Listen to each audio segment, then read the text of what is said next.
Em algum momento na vida você vai se passar, vai ter momentos realmente que você vai ser vítima e foi surpreendido pela situação. Mas se vitimizar a todo instante é impossível. Quer vir comigo? Venha junto, mas é sobre a busca de vencer-se a si mesmo. Eu acho que esse é o grande desafio. Não planeja, mas o fato de fazer bem hoje vai nos levar em alguns lugares. Exato. É uma... E nos treinamentos que a gente fazia lá, eu olhava muito para mim quando eu entrei. E a transformação da gente de menino para homem. Graças a Deus não tive esse problema. Já estava com a base forte, tive minhas dificuldades. Usar prótese não é uma coisa fácil, mas ali eu redescobri muitas coisas. A Copeng é a maior instituição financeira cooperativa do país no segmento da segurança pública. Antes de começar, siga-nos em nossas redes sociais e fique por dentro de tudo que acontece nos bastidores aqui da Copeng.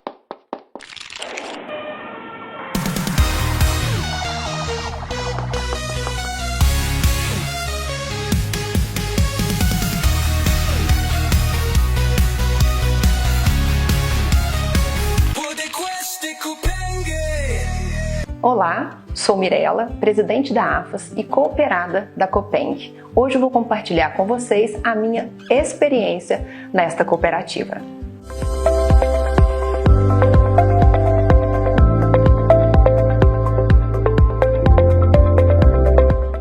Sinto muito satisfeita em fazer parte da Copeng. É uma alegria perceber a tratativa que se tem entre a cooperativa e os seus cooperados. É uma relação que vai muito além entre cliente e cooperado.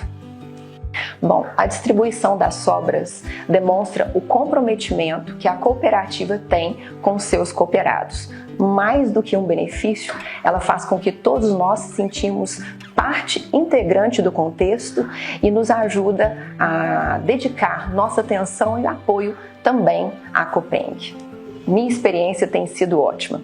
A Copeng é muito atenciosa, próxima do seu cliente, uma boa ouvinte e sabe entender as suas necessidades, direcionando para cada um o produto ou serviço que vai melhor lhe atender.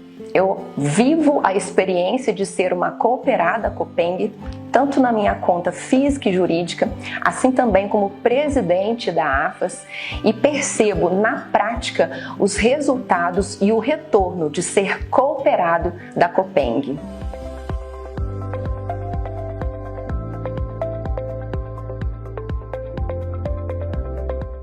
E começa mais um episódio do nosso podcast Copeng para vocês. E é claro que eu vou deixar um grande abraço para você que é nosso cooperado e todos os nossos conselheiros, nossos empregados, companheiros, fornecedores, Polícia Militar, Polícia Civil, Polícia Penal, Secretaria de Educação, professores, olha só. Gente, olha como é lindo trabalhar com vocês, ser a cooperativa de vocês. E se você ainda não é cooperado, não perca tempo. Vem para a Copeng. E olha, compartilhe esse conteúdo, já parte esse vídeo aqui para todos os amigos para não perder, porque o assunto tá maravilhoso aqui para vocês. E, gente, hoje o podcast, ele é diferenciado. Ele tá muito especial. Do meu lado eu tenho aqui a Mirella, que é presidente da AFAS. Ela trouxe a ideia dessa parceria, desse momento, né, aqui com vocês. Então é um podcast em parceria com a AFAS. Minha amiga, pega na minha mão aqui. Nós nos encontramos lá na corrida, que evento lindo! 250 anos da Polícia Militar de Minas Gerais. Como foi incrível, né? Sensacional. É um prazer ter você aqui com a gente, que é nossa cooperada, né? Cooperada Copeng, a AFAS. Oh! 2 vezes! Sim. Que incrível, seja bem-vinda. Ideia incrível, viu? Desse momento da gente falar sobre os homens, né? Sim. A gente teve um momento das mulheres, né? Daquela vez, lembra? Em março nós nos reunimos aqui para falar sobre as mulheres, né? Mulheres que tiveram aí escolhas na sua vida que impactaram significativamente na sua família e na sociedade. E hoje nós estamos aqui para ouvir a história desses homens incríveis também, que com certeza vão inspirar outros homens que às vezes nesse momento estão passando por uma situação de dificuldade. Exatamente. E vão ter aí muita história de superação para se inspirar. E 15 de julho, né, Érica? A Érica tá aqui nos bastidores. Beijo, Tenente Érica, que tá sempre acompanhando aqui a gente, né? Dia 15 de julho, é isso mesmo? Dia Nacional do Homem. É nacional ou internacional? É nacional do homem, gente. A gente precisa falar mais sobre isso, né? Nós precisamos desses homens, não precisamos? Opa! Né? E ao meu lado aqui, meu amigo Jamerson. Jamerson é diretor administrativo aqui da Copeng. É um prazer ter você conosco aqui. Igualmente, Gabi. Hoje nós somos em lados invertidos, né? A nossa cooperada Mirelle vai conduzir junto com você o podcast. E eu aqui fiquei até, na introdução, né? Fiquei até surpreso. Com Homens Incríveis, falei assim, eu não sou estudo, não, né? Eu acho que é menos, mas estamos aqui para contribuir com a nossa história. E realmente acho que todo mundo tem ali algum momento na vida de superação. E acho que compartilhar isso realmente ajuda muito, né? Então é um prazer estar aqui hoje, Gabi. Santiago, bom dia. Prazer. Coronel Santiago. Virou um parceiro meu aqui. Daqui a pouco tá sentado do meu lado aqui para conduzir junto comigo. Vai ser uma honra. É o quê? Segunda, terceira, quarta vez? Terceira vez. Quarta vez juntos, eu acho. Terceira vez, eu acho. E a gente se encontra aqui. É um prazer ter o senhor conosco. Eu tenho certeza que tem muita história boa para compartilhar com a gente. Nós que agradecemos. Não, estica a mão também. Ó. Agora sim. Aí tá certo. Não, muito obrigado pela possibilidade de estar aqui participando nessa... A ideia do podcast é legal porque as pessoas podem, em qualquer momento do seu dia, escolher a melhor forma de ver o podcast, de entender um pouco da vida de outras pessoas e poder passar um pouquinho daquilo que a gente viveu, de como é que vem a estrada da nossa vida. Eu acho que é, sem dúvida alguma, algo que possa ser contributivo na vida de outras pessoas. Agradeço a oportunidade de estar aqui com vocês. Incrível. E a gente vê a importância, né, Mirella, da gente falar sobre essa inspiração, o legado, né, desses homens que contribuem tanto para a sociedade. O Coronel Santiago aqui começou lá atrás dentro da Polícia Militar, o quanto, e eu sempre falo que o militar, assim, eu tenho um carinho muito especial, porque eu convivo com o militarismo desde pequenininha. Meus tios, né, são militares. Meu tio começou no exército e enfim, a gente lavava os cobertores do exército lá em casa, pra você ter ideia. Minha mãe sempre trabalhou com isso e aí eu vejo como vocês nos representam, entregam a vida por nós, né, pela sociedade. Então, por aí já é um legado, assim, diferenciado. E hoje eu tenho um militar dentro de casa, que é meu marido. Um beijo, meu amor. Cooperado Copeng. E já começa por aí, né? E eu gostaria, assim, de estender a pergunta para o senhor, que é uma grande inspiração, tá aí dentro da comunicação da Polícia Militar, tá aí criando... virou a chave. Tanta coisa já mudou, já aconteceu dentro da Polícia Militar, através do trabalho de vocês. Como que a polícia hoje comunica tanto com a gente de uma forma tão clara e simples, né? Então, o senhor começou o seu legado cedo, né? Então, compartilhe um pouquinho da sua história de inspiração, como é ser esse homem que inspira, esse homem que está construindo um grande legado, não só dentro da Polícia Militar, mas como Santiago mesmo, sabe? Compartilhe com a gente, fica à vontade. Olha, primeiro eu queria agradecer a minha mãe, Valéria. Eu comentava aqui nos bastidores, 1,54 m. Eu tenho 1,82 m, mas tudo bem, faz parte. Ela é o meu tesourinho e sempre teve uma preocupação muito com a nossa educação, tanto minha quanto da minha irmã, no sentido de que nós buscássemos, mas que essa busca não atropelasse ninguém. Eu guardo isso sempre com muito propósito.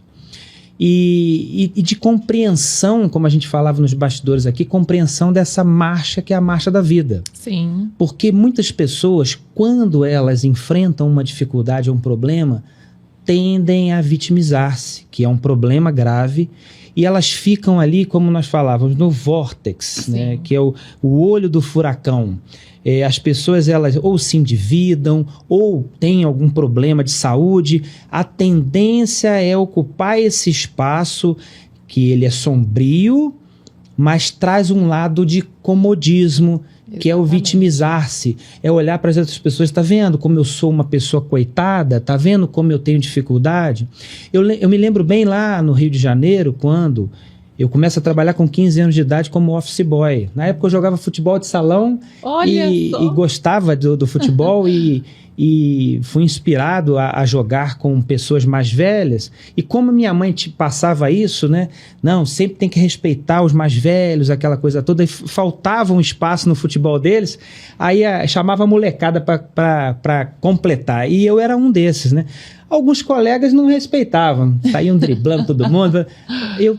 Como eles estavam me chamando ali, eu procurava ser mais empático com isso.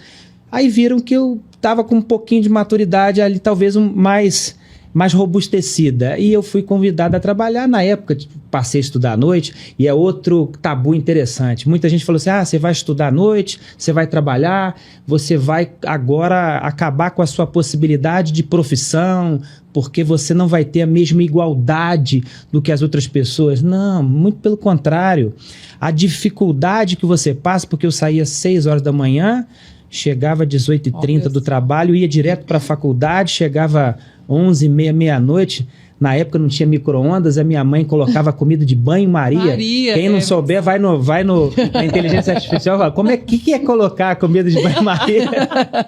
Os mais novos, né? Colocava a comida ali meio pré-aquecida e eu chegava em casa meia-noite, praticamente esgotado, jantava, deitava e outro dia ia pro combate de novo.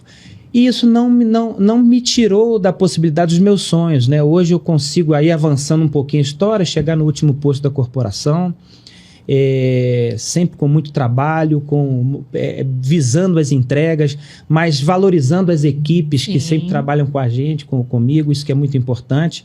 E a transição que vem do sonho, a gente falava aqui nos bastidores, ela vai passando por curvas e você vai se adaptando a essa realidade. Quando eu começo a trabalhar como office boy e nas palestras hoje eu levo com muito amor, muito orgulho, que foi a minha base, e depois conseguindo realizar sonhos, na época lá atrás eu não pensava em ser militar.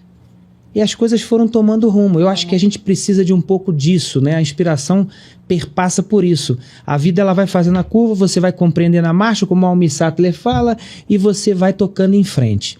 E aí consegui entrar para a corporação. Eu vou deixar um pouco mais, senão eu vou tomar os 40 minutos do podcast só nessa parte, para depois a gente falar um pouquinho de alguns degraus que eu tive que subir, que eu acho que vão ser também importantes. Eu achei muito interessante uma das coisas que o senhor pontuou, a questão do vitimismo. Porque uma das consequências do vitimizar-se é transferir para o outro a responsabilidade de melhora da nossa vida. É tirar da nossa responsabilidade a decisão das nossas escolhas e esperar que alguém faça algo por nós. E isso não vai acontecer. Né? As pessoas também estão de passagem e cada um com seu problema. Exatamente. Né? A solidariedade, ela existe, a empatia, ela existe, mas ela é pontual. As pessoas param, te ajudam ali, não aqui, eu vou te ajudar, mas levanta e vamos junto comigo, porque eu também tenho os meus problemas e preciso continuar a minha caminhada. Então, acho que, assim, fundamental esse ponto que o senhor apontou aqui para nós, porque eu acho que um dos principais problemas do vitimismo é realmente ficar sentado esperando que alguém resolva o meu problema, né? E você falou muito bem, presidente, que é muito interessante. Eu me lembro que a minha mãe costurava meus tênis. Eu gostava de jogar futebol, então a parte frontal do tênis já abria uma brecha, né? E tinha que jogar fora. Parecia como ele já estava usado, né? Pensa. Aí a minha mãe colocava uma costura, colocava um remendo, colocava... E aquilo que poderia ser um ponto de vitimização me fortaleceu. Porque, graças a Deus, hoje eu tenho uma vida estabilizada. Sim.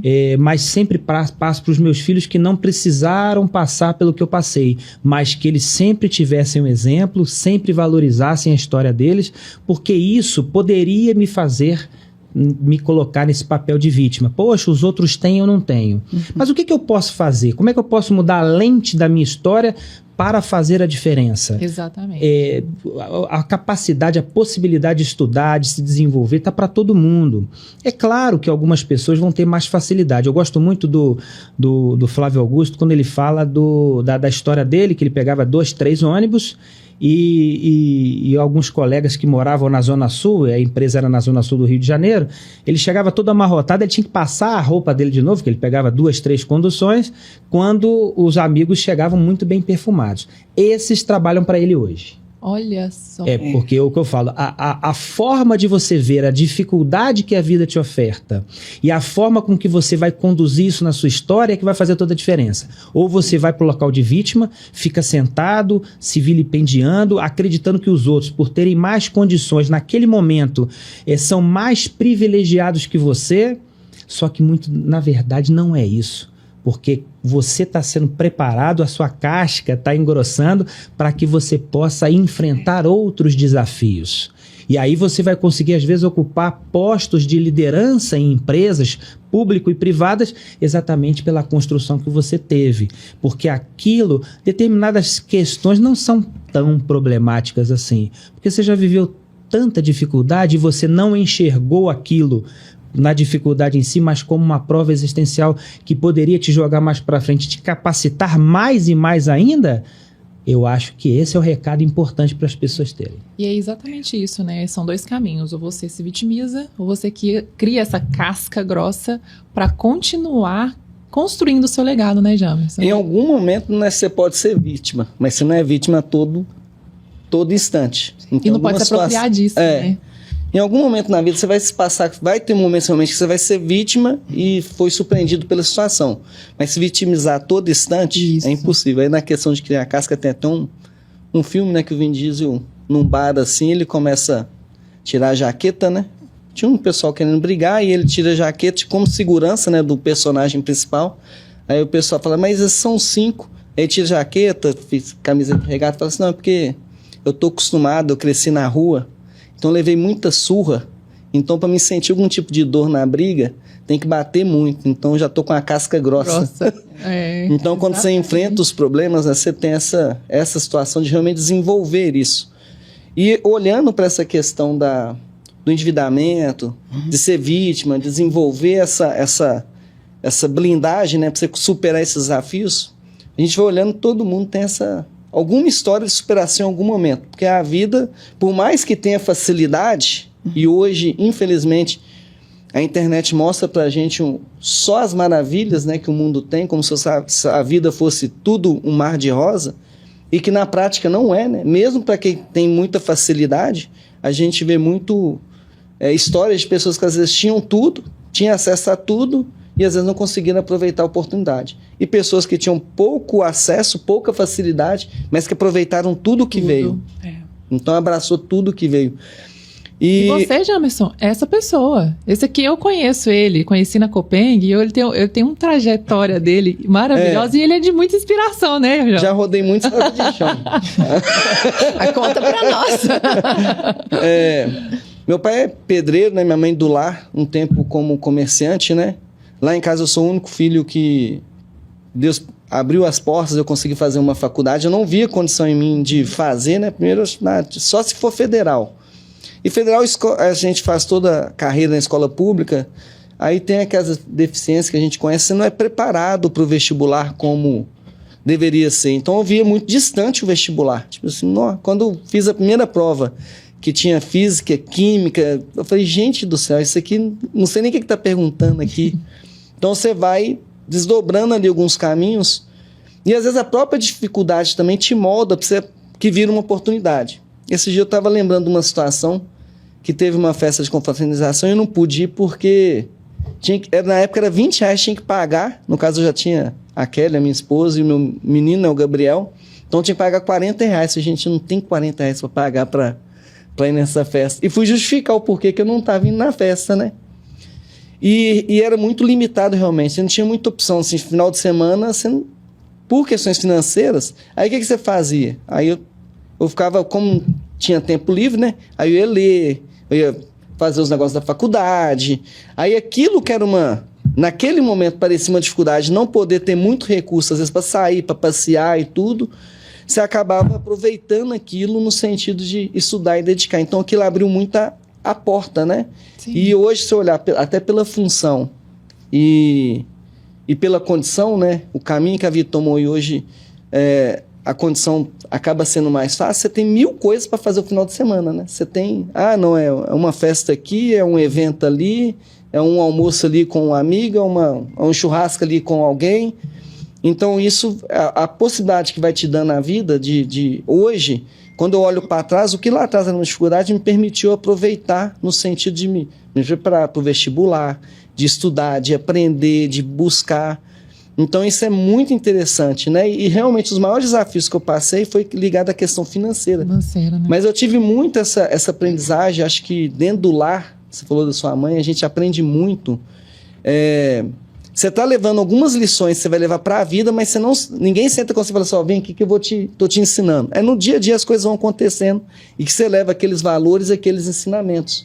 Então, pelo fato, por exemplo, da minha mãe e do meu pai não ter renda fixa, nunca teve uma carteira assinada, então era muito disciplinada em relação ao que ganhava.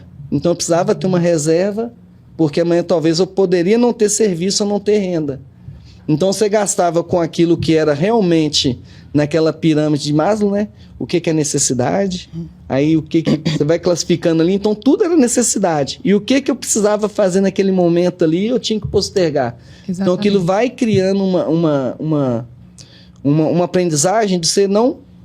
Até hoje, meu pai, por exemplo, com 74 anos, você fez um carnê, foi numa loja e fez um carnê, como vou pagar de 3 vezes, que ele ainda é do carnezinho que vai lá, não é no cartão de crédito, não.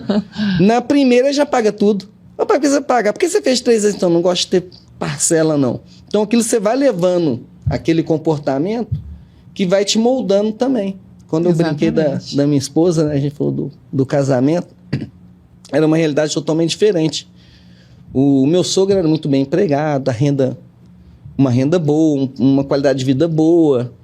E minha esposa não tinha essa preocupação, né? Tipo assim, ela fazia o crediário, às vezes até a mãe dela e o pai dela que ajudava, né? Então, quando a gente casou, aí tinha um primeiro conflito, que normalmente desencadeia aqueles que vão impactar na nossa vida, né? De ir lá fazer uma conta, quando pensa, tem uma conta ali para pagar. Eu falei, mas essa conta aí não estava no orçamento. Quem vai pagar agora? Então, isso vai... preparando valor, a gente, criando esses aí valores, depois veio a né? questão, e se a gente colocar como vítima, né? Por exemplo, nosso filho mais velho, o Gabriel, nosso filho do coração, por até diagnóstico médico, né? Infertilidade não aparente. Você não tinha diagnóstico porque aquele não engravidava. Então, a gente colocasse como vítima, talvez ia ficar com aquilo, né? Aí Sim. O Gabriel veio na nossa vida como um anjo, né? O enviado de Deus. E ele foi adotado, então ele supriu aquilo. E a gente não ficou se colocando como uma vítima, não, porque não teve o filho, porque não engravidou, porque não teve gestação. E o Gabriel veio na nossa vida, assim, né, enviado de Deus, e a gente hoje é uma bênção na nossa casa, né? E a mesma coisa com a Maria. Então, se você tem uma dificuldade, e olha como solucionar, às vezes para dentro do problema se diagnosticado corretamente, né? Às vezes coloca ali, não sendo diagnosticado, você vai para uma solução errada. Exatamente, se você diagnostica, você consegue ter mais de uma opção. Cabe a você querer recorrer naquela solução, né? Porque às vezes você está focado só não. A solução é só... Eu lembro que a gente fez todo o processo para tentar fazer a inseminação, já a primeira coisa é a reserva financeira, né? Não, vamos fazer aqui a reserva e vamos partir para esse caminho. E no meio do caminho, a gente conversando, acho que Deus não requer isso da gente. Acho que Ele quer realmente que o nosso propósito é um outro propósito.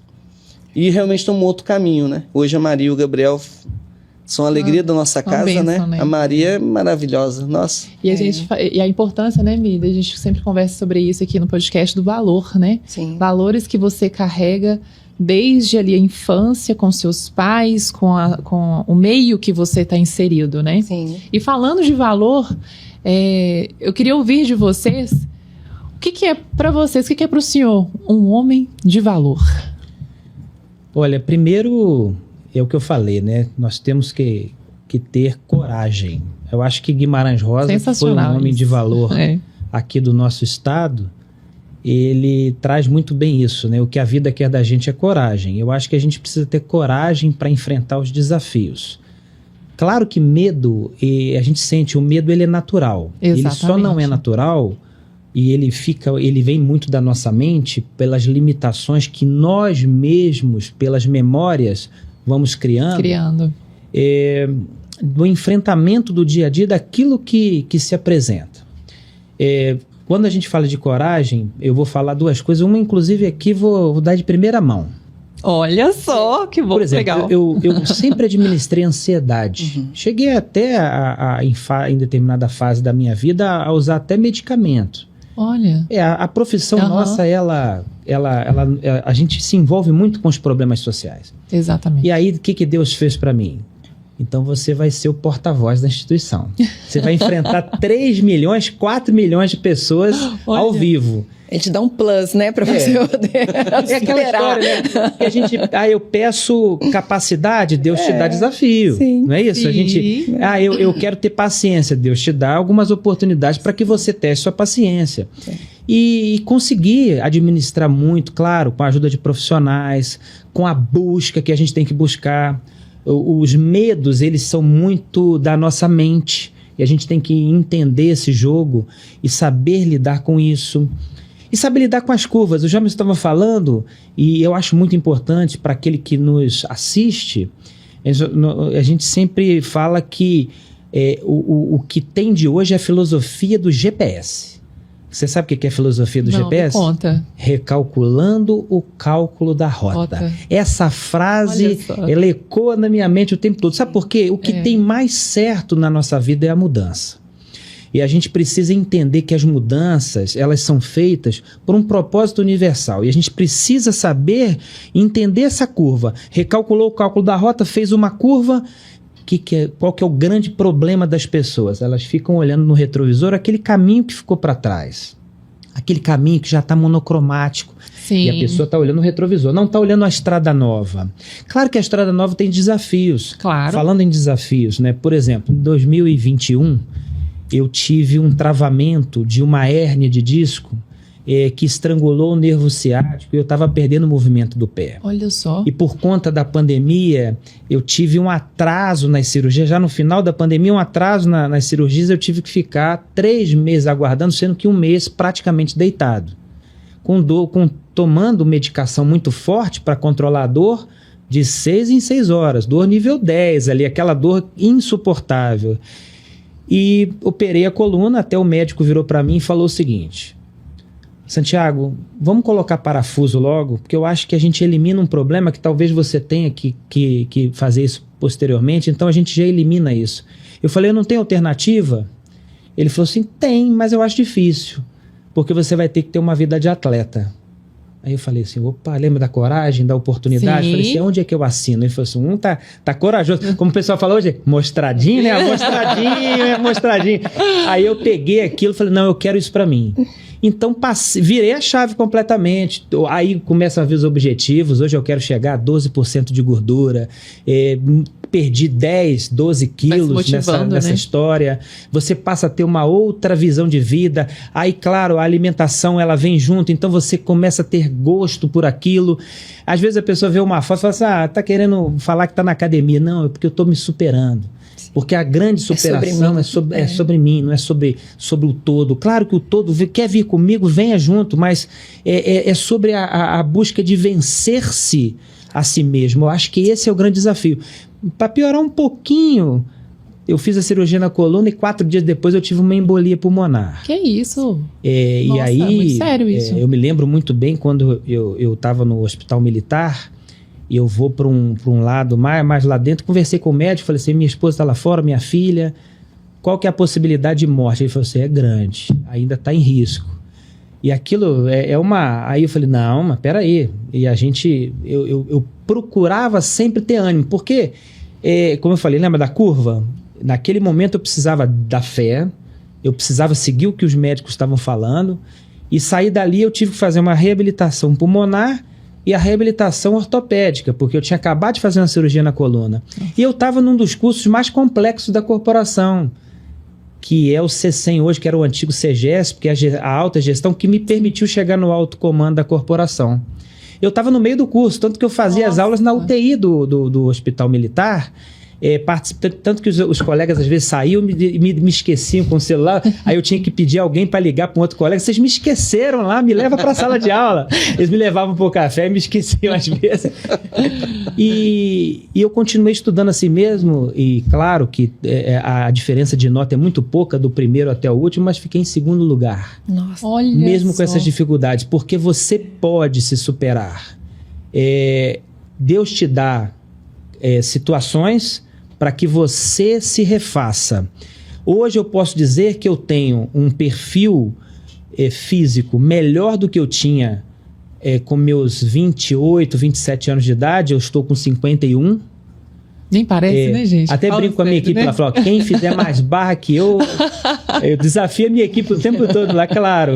Acho que o pessoal lá, eu falo, não, pode deixar que eu não consigo não, mas na verdade é porque a gente tem que se desafiar, tem que buscar... Filosofia do GPS. Filosofia do GPS, recalculando o cálculo da rota. Eu sei porque muita gente está aqui, às vezes descobriu uma doença, ou teve uma perda, seja ela de um ente querido, que é muito... A perda de um ente querido fica um buraco. Mas aí ou você deixa o buraco sem nada, ou você pavimenta esse buraco, coloca um sofá, coloca uma escrivaninha, coloca uma iluminação. A cicatriz de quem perde, nós vamos perder alguém, isso é fato. Mas eu sei que a dor da perda, eu perdi meu pai e meu sogro do ano de 2022. Meu sogro, ele pegou Covid, ficou entubado 54 dias. No meio desse período, meu pai vira para mim e fala assim, calma que seu sogro vai sair dessa. E uma semana do falecimento do meu sogro, meu pai faleceu. Nossa. Eu vivi 2 lutos assim, Duas perdas de forma próximas. simultânea. O que o Jamerson falou com propriedade é verdade. Não vitimismo, mas você vai sofrer, você vai ter esse momento. É o momento da caverna, o momento que você vai se enclausurar, o momento que você vai se entristecer, até de questionamentos. Você tem primeiro, ter fé, acreditar nesse ser superior, acreditar em Deus, buscar esse caminho da fé, ele é muito importante, porque ele é que vai te ajudar nessa reestruturação, nessa readaptação, e aí você começa a compreender o que o Almir Sater fala, compreender a marcha e tocar em frente. Deus tem um propósito para tudo. Eles tinham aquele momento da vida deles. Aí é o cuidar da família, minha esposa, meus filhos, a minha sogra, que hoje é uma pessoa brilhante, e viver e continuar a sequência da vida, fazendo com que vivi aquele momento do luto, então eu não posso mais sofrer, não posso mais ficar naquele espaço. Eu preciso me refazer. Assistindo coisas boas, lendo bons livros, indo a bons lugares, convivendo com pessoas que inspiram e que te jogam para cima, porque... Aí eu vou falar uma coisa que é até um pouco dura, né? Infelizmente, algumas pessoas, elas puxam a gente muito para baixo. Sempre tem, né? E aí, o que a gente precisa fazer? É não conviver com essas pessoas. Começar a cortar, né? A importância desse parece não, duro de falar, mas a gente precisa, sim. Eu vou lá, apoio, porque a gente... Tava até um colega que é do bombeiro, fala assim que eu sou policial militar, mas para algumas pessoas eu sou bombeiro. Vou lá, apago o incêndio e volto. Né? Por quê? Porque senão a gente fica também... Você entra nesse processo de mentalização. Então a gente conviver com pessoas que buscam algo a mais, conviver com pessoas que estão de bem com a vida, porque, segundo alguns especialistas, nós... temos um ecossistema. Qual é o ecossistema que você está frequentando? O que as pessoas querem e almejam? Se eu quero passar num vestibular, se eu quero passar num concurso, eu estou convivendo com que tipo de pessoas? Que estão me jogando para cima, que estão tentando a mesma coisa ou que estão lá vivendo uma mediocridade? Porque mediocridade vem do médio, né? Não é que eu queira nunca passar por cima de ninguém, mas buscar o que é seu com direito, que você pode, prosperidade é importante, ela é possível e todos nós podemos ter, desde que você... Todos, né? Eu tenho uma coisa que eu falo pro meu filho, né? Meu filho assim, pai, ele viu um carro desses muito, muito novo e ele falou assim, pai, eu posso ter um carro desse? Não seria muito ruim com as pessoas que talvez não tenham capacidade de ter? Eu falei, filho, vou te dar uma mensagem que eu acho que vai gravar bem na sua mente. Você pode ter esse carro, mas se você, no momento que tiver que socorrer alguém, falar o seguinte, vai sujar o banco do meu carro, vende o carro e volta pro carro velho que você tinha. Volta pro chevetinho velho que você tinha. Por quê? Porque você não aprendeu uma lição mais importante. Nós não somos melhores que ninguém. Nós buscamos a oportunidade. E antes de qualquer coisa está o ser humano. Então, se você perdeu a sua humanidade por conta do dinheiro, você está servindo a ele e não a um propósito divino, não a algo maior. Então você tem que voltar 10 casas, como no jogo fala, volte 10 casas, né? Volta para você solidificar aquilo que é mais importante, que é o seu caráter, a sua ética, para que você possa ter prosperidade, até porque a prosperidade é importante. Aqueles que vencem, empresários, vão dar emprego a outras pessoas e assim possibilidades que sempre vêm. Viver aquele momento que você passa da dificuldade aprender com ele, a casca engrossou um pouquinho, vai te favorecer a enfrentar novas e talvez tempestades mais árduas. E isso vai te fazer uma pessoa melhor, desde que você não fique olhando com sentimento de vítima, como nós falávamos aqui. É a importância disso, né? Assim, esse olhar é fundamental. E eu até aprendi com essa recalculando o cálculo da rota. E a gente precisa fazer isso o tempo todo. E para fazer isso acontecer, a gente tem que dar o passo, né? E às vezes é tão difícil, né? Dar esse passo. Eu acho que os dois trouxeram conceitos muito interessantes, assim, como lição de vida, né? Exatamente. Porque, por exemplo, a questão da dificuldade que gera uma oportunidade. Isso. Todos os produtos e serviços que foram inventados, eles foram inventados em meio a uma dificuldade. Ela não se antecede, um produto ou um serviço não se antecede a um problema. Ele vem depois do problema. E assim, dentro da questão material, como também na questão espiritual. Na questão material, ele vem resolver um problema pontual. Na questão espiritual, ele vem elevar o seu potencial. Excelente isso. E vai depender desta elevação do potencial espiritual, nessa criação da casca, dentro do seu posicionamento. Se você vai ficar olhando para o retrovisor, ou se você vai permitir viver o recálculo dessa rota. Então, eu acho que, assim, esses dois testemunhos de vida e esses insights que tiveram aqui, eu já estou saindo daqui, assim, prestando atenção Não, eu vou... Peraí. no cenário à Deixa frente. eu olhar a filosofia do GPS.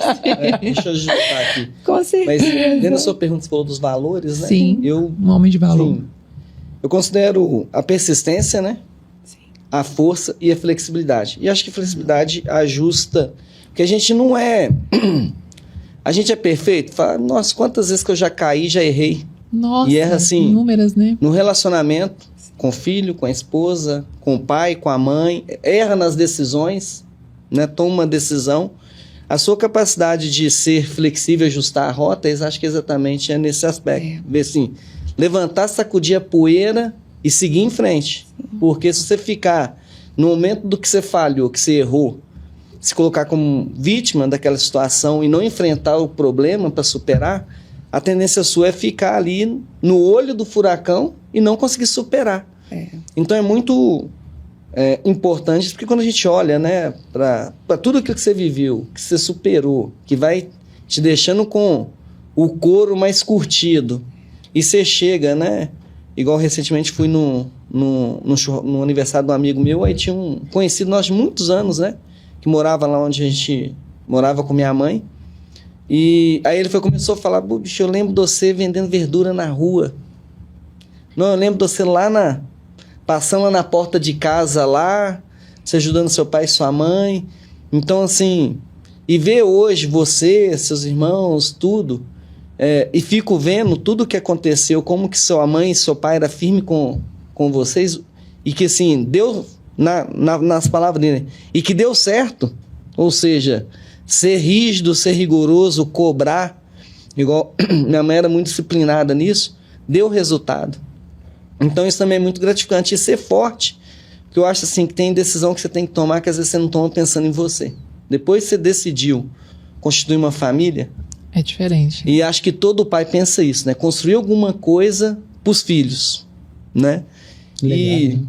você tem que deixar. Eu falo que eu tinha que dar certo, não tinha muita opção de escolha, não. Você dá certo, você dá certo. Não, tipo assim, não, vou fazer isso aqui, se não der certo eu vou tentar outro. Não tinha muita opção. É aquela coisa, não pode ter plano B, né? Não o plano tinha. A, o plano É fazer o plano A dar certo. O plano B é fazer o plano A dar certo, né? Exatamente.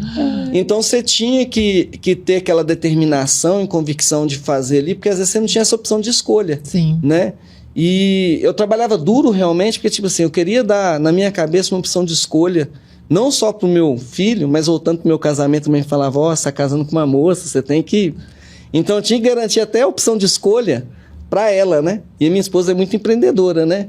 Então era muito comum assim, vou abrir um barraquinho de cachorro-quente. Falei, não, mas vamos planejar, não, já vou fazer. Então, tipo assim, eu tinha que ser forte, que às vezes eu sabia que ela escolheu aquilo, mas se não der certo lá, eu tenho que dar conta aqui. Essa Você tem que... forte, né, o tempo todo, né? O tempo todo. E eu acho que pro homem ainda tem esse desafio, né? Por mais que hoje, o mundo moderno, as responsabilidades são divididas, né? O homem também ajuda com as questões do lar, da casa, da educação dos filhos, coisa que antigamente era bem separado, né? Normalmente a mulher estava ali do lar e com a educação dos filhos e acompanhando, e o homem era o provedor que ia realmente para a rua e trazia e colocava dentro de casa. Hoje está bem dividido, mas acho que esse papel ainda, ele ainda é mais forte para o homem. Quando as coisas apertam, ainda ele tem que demonstrar, e por mais que esteja tudo desmoronando, ele tem que ficar firme. Não vai dar certo, vamos fazer assim, vamos pegar nessa direção. Ou seja, não é fácil para o homem também não, né, minha amiga? Nossa, agradeça a Deus que... Mas nós precisamos de você. Não, precisa demais. E assim, eu gostaria... Essa pergunta é forte, hein? Prepare-se. Quem é o Coronel Santiago hoje? Quem é o Jamerson hoje? E a mensagem que vocês deixam para outros homens e para os colegas de farda? Bem forte a frase, mas ela preparou a gente, né? Aprumou aí. Não, mas primeiro é dizer que aos colegas policiais militares, dizer da nossa missão. Nosso comandante fala muito da proteção que é a missão do policial, quando eu vou para uma área da comunicação, que é a área de marketing que eu gosto, tem 2 P's do marketing que são importantíssimos, que é posicionamento da marca e propósito. Qual que é o nosso propósito? Qual que é o seu propósito? O propósito de salvar vidas, o propósito de redirecionar vidas é algo extremamente significativo. Eu agradeço a Deus todos os dias pela profissão, que é uma profissão que exige muito. Nós enfrentamos desafios de toda monta, enfrentamos a possibilidade de um equívoco ser mal interpretado e de estarmos no banco dos réus, como também de ferir ou magoar pessoas por conta de segundos de decisão. Mas são segundos que vão desengasgar um bebê, são segundos que vão fazer um parto. Isso aí. Esses dias eu estava descendo aquele viaduto ali que sai bem no centro, próximo ao shopping, aqueles shoppings populares, e uma gestante já caída ao solo, todo mundo olhou a viatura e falou assim, eu falei, pronto, vou fazer meu primeiro parto. Né? E vários policiais, nesse instante, estão fazendo partos pelo estado de Minas Gerais. Olha só. Isso tem uma significação muito grande. Muito grande. Poder ajudar, e a presidente, a Mirella, falou uma coisa importantíssima aqui. Eu às vezes não consigo, a gente estava conversando nos bastidores, eu não consigo resolver o problema das pessoas. Mas eu posso tirá-la da queda do penhasco com uma corda e trazer para um lugar um pouco mais confortável, para que ela possa se refazer. Isso aí. E o policial faz isso todo dia. Eu lembro muito bem, uma vez um carro parou rapidamente, eu estava fardado andando nas ruas de Pouso Alegre, que eu servi lá no sul de Minas também. Aí desce as pessoas, a abordagem do carro, eu até localizei a arma assim, falei, o que está acontecendo? Pelo amor de Deus, nosso filho, ele é viciado, ele está com um problema, ele não quer ser internado, conversa com ele. E em segundos eu entrei no banco de trás do carro, ele estava lá tremendo no lado, querendo sair, ele me viu, ficou assim assustado, sem saber o que fazer, e eu falei para ele assim, meu amigo, aproveita que a sua família está querendo te ajudar, abraça essa oportunidade e segue. E ele vendo a autoridade, né, a farda ali, ele olhando aquilo, ele fez assim, então tá bem. Aí a família entrou no carro, agradeceu e seguiu. Eu falei assim, tudo isso aconteceu em 15 segundos. Olha só, 15 então segundos. Assim, para o policial militar, essa possibilidade de ajudar na transformação das pessoas. Quantas milhares de pessoas teriam abismos colossais para frente, mas com a participação de policiais militares, guerreiros, né, heróis da vida real, que sangram e que muitas das vezes colecionam lágrimas.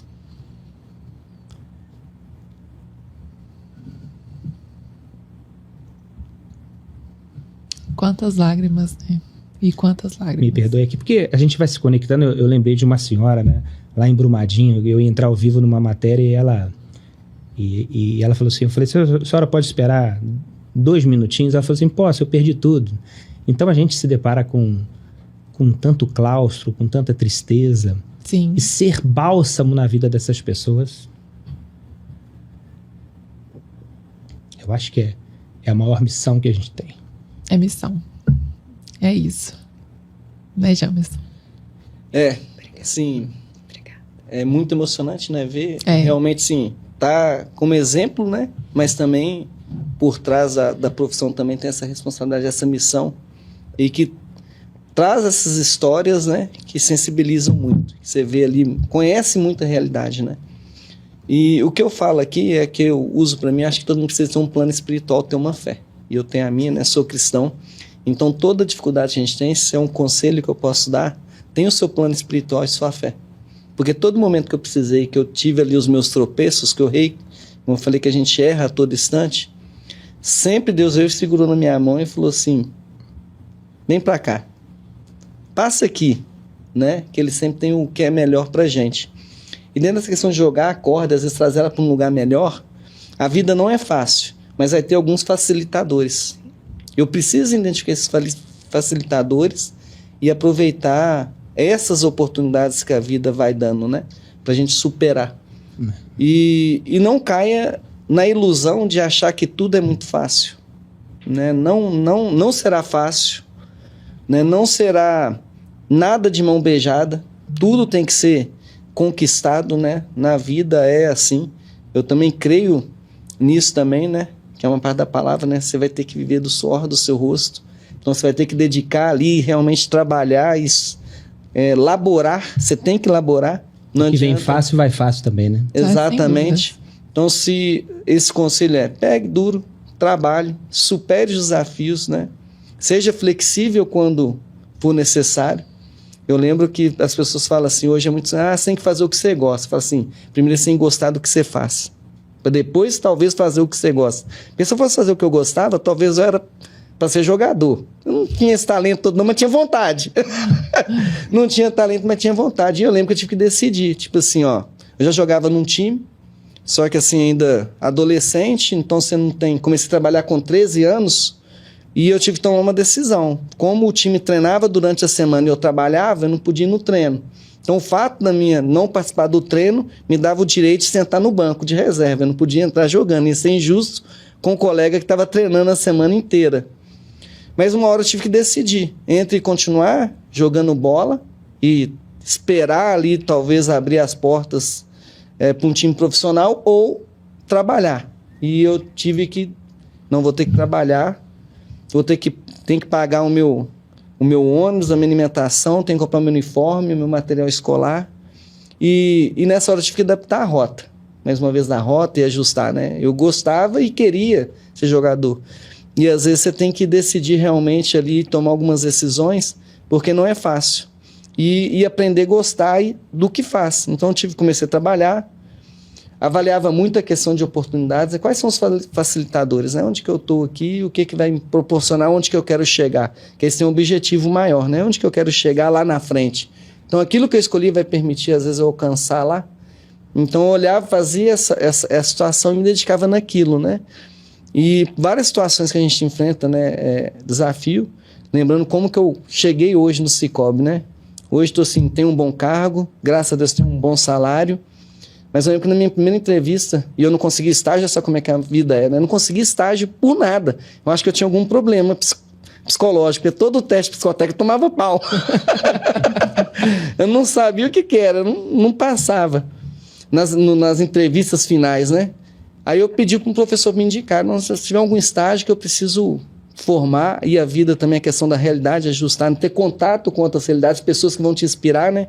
Na minha cabeça, a hora que eu terminar o segundo grau, nunca mais vou estudar, porque eu já tinha cumprido a minha missão. Né? Minha mãe falava assim, até o segundo grau você tem que fazer de qualquer jeito. Aí de lá para frente, não, cumpria, terminei, nunca mais eu estudo.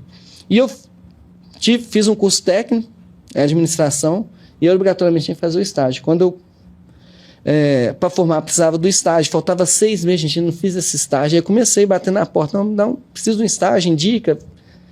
E o professor me indicou nessa agência do Cicobi, antes não tinha marca, né? Em 97, a marca veio ali na 2000 para frente, a marca única.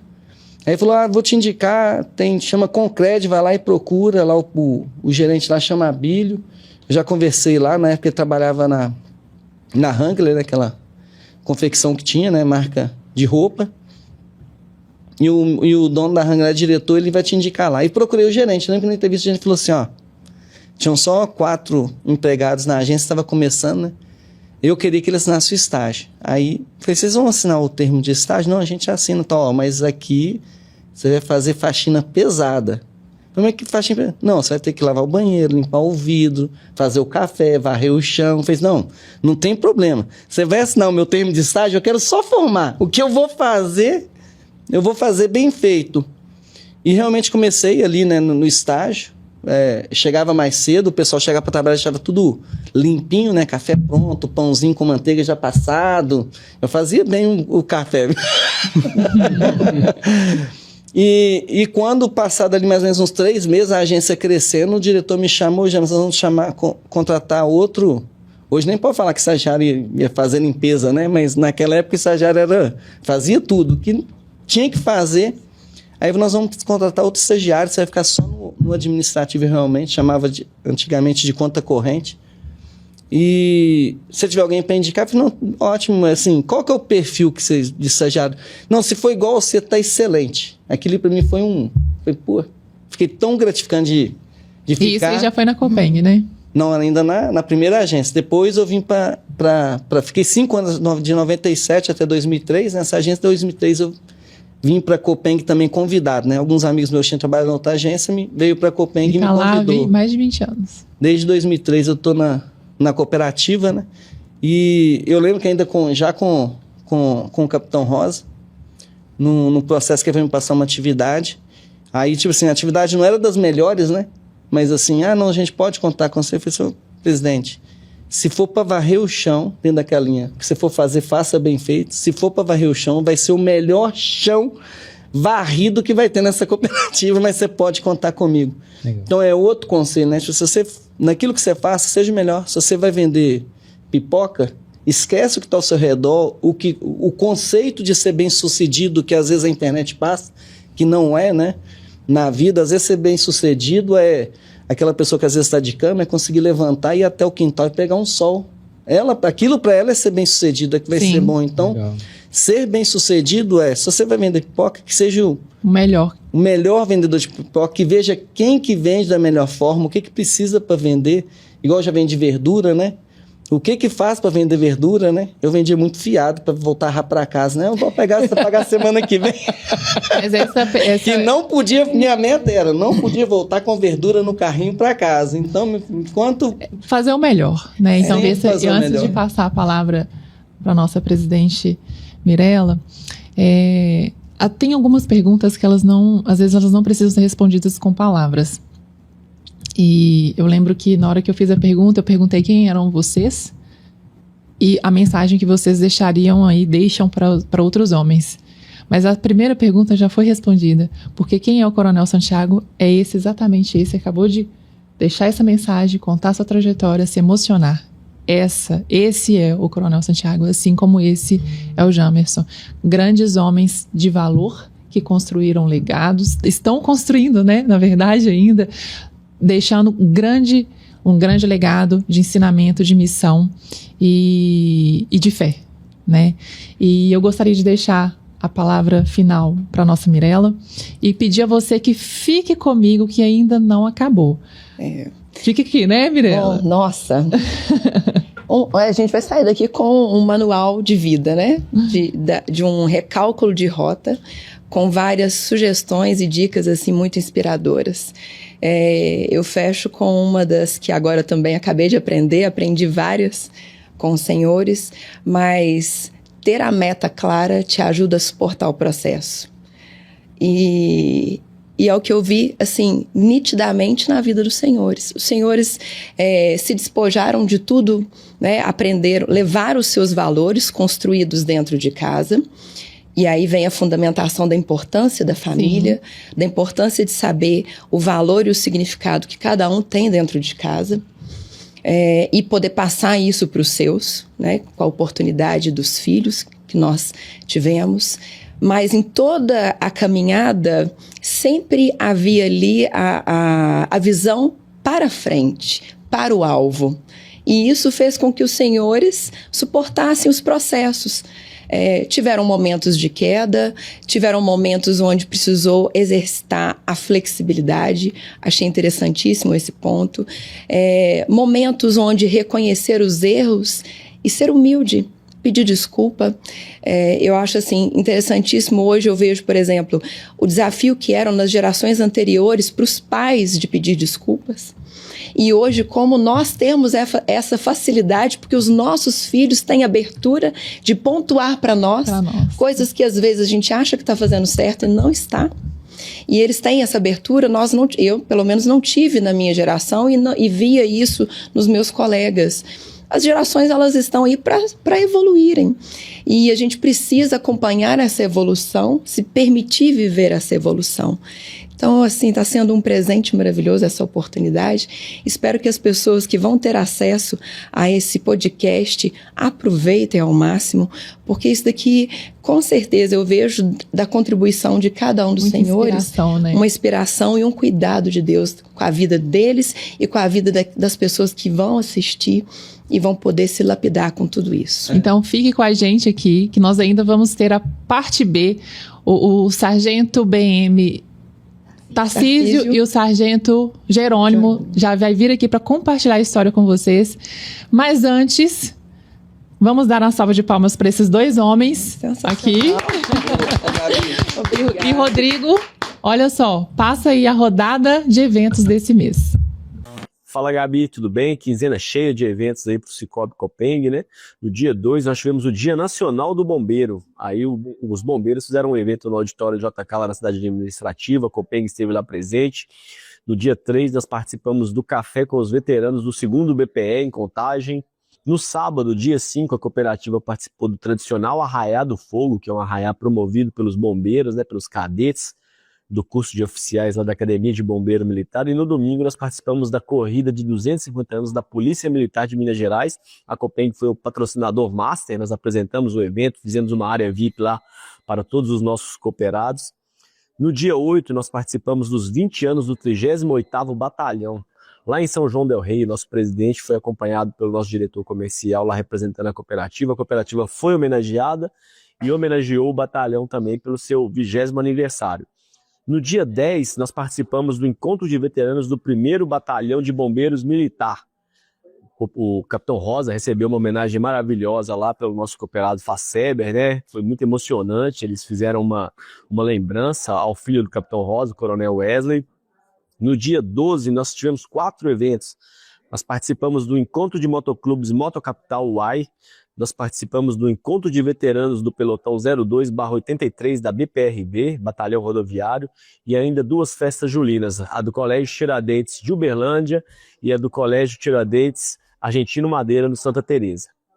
Continuando nossos quadros aqui, nós temos agora o quadro Fala Cooperado, com o cooperado Evandro, que foi agraciado, né? Ele foi contemplado aí com a carta de consórcio, ele ficou muito feliz e deixou esse depoimento aí pra gente.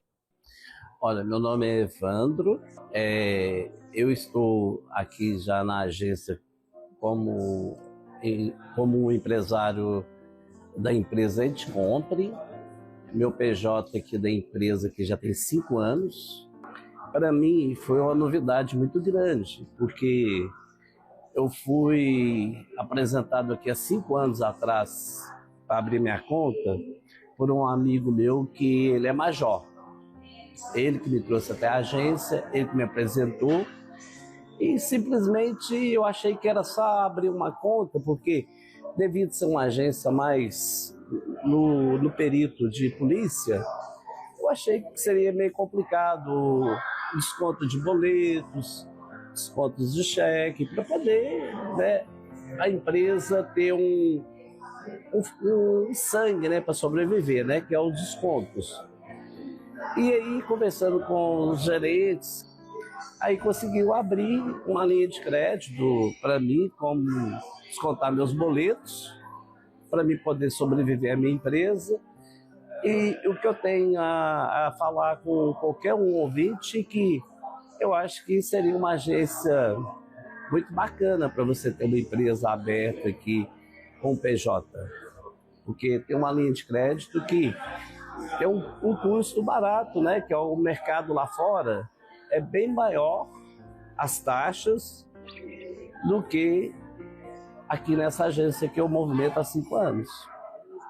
E eu só tenho a agradecer. Aqui eu fiz a minha carta de crédito para me adquirir meu primeiro carro para a empresa, para entrega, que é uma Fiorino, e que qual eu me senti muito satisfeito com essa carta de crédito, porém com uns juros baratos, né, com atendentes que prestam assim, as informações para a gente adequada em relação ao consórcio.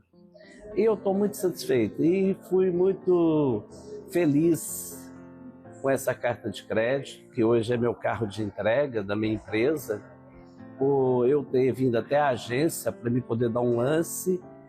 E exatamente naquele dia que eu vim dar o lance, ia fazer o sorteio no outro dia, eu tive a felicidade por ter sido contemplado e sou muito grato a Deus e a agência e a minha gerente, né, que está sempre aqui me dando meus limites, meus passo a passo da empresa. E a minha empresa começou com um limite pequenininho, hoje eu já tenho aqui, né, um volume alto, né, de acesso, de liberdade, de pedir minha linha de crédito. E só tenho a agradecer à agência e que Deus abençoe todos vocês. Então é isso, Gabi. Essas foram as informações aí de marketing, né, do nosso setor de comunicação integrada aí durante essa quinzena. Toca o podcast. Quanto evento bacana, obrigada, Rodrigão. E voltamos aqui para a parte B desse episódio incrível e lindo para vocês. E, lógico, permanece a minha amiga. Ah, toca aqui de novo. Minha amiga, que mesa que tá bacana hoje, não tá? Nossa. Quanta história, assim, de inspiração. E eu tô sentindo que essa parte B, meu Deus. Que transbordo, né? Né? É verdade. Meu amigo Sargento Jerônimo, que prazer receber o senhor. E te conhecer, porque eu não te conhecia ainda. Tô ansiosa. Seja bem-vindo, viu? Muito obrigado pelo convite, viu? É uma honra estar aqui. Uma honra, né? Vambora, vamos conversar. Sargento Tarcísio, a mãozinha aqui. Prazer te receber aqui conosco, tá? Fique à vontade. Obrigado, é uma honra estar aqui, né? E queremos que o dia hoje seja maravilhoso. Ah, já tá. É o dia do homem. Voltando aqui, né? Vamos falar de inspiração. Eu gostaria que vocês contassem, começar com o Sargento Jerônimo aqui. Conta um pouquinho da sua trajetória, né? Quem é esse homem de inspiração, de força? Porque eu cheguei aqui nos bastidores, já escutei uma história aí maravilhosa. Mas compartilha com a gente aqui. É uma responsabilidade, né? Muitas vezes o nosso nome chega à frente da nossa pessoa, né? Isso se torna uma responsabilidade enorme, né?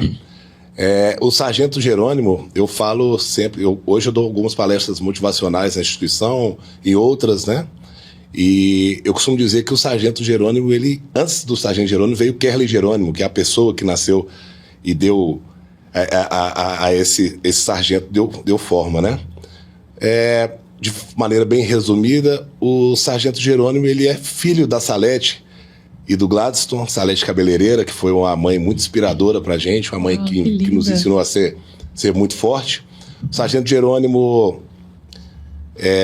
eu sofri um acidente em 2012 e eu tive a perna esquerda amputada no acidente de uma colisão entre uma moto e um carro, e eu tive a perna esquerda amputada. E aí veio... A minha história se tornou ela tomou uma proporção maior, muito grande na instituição, quando tudo aconteceu assim.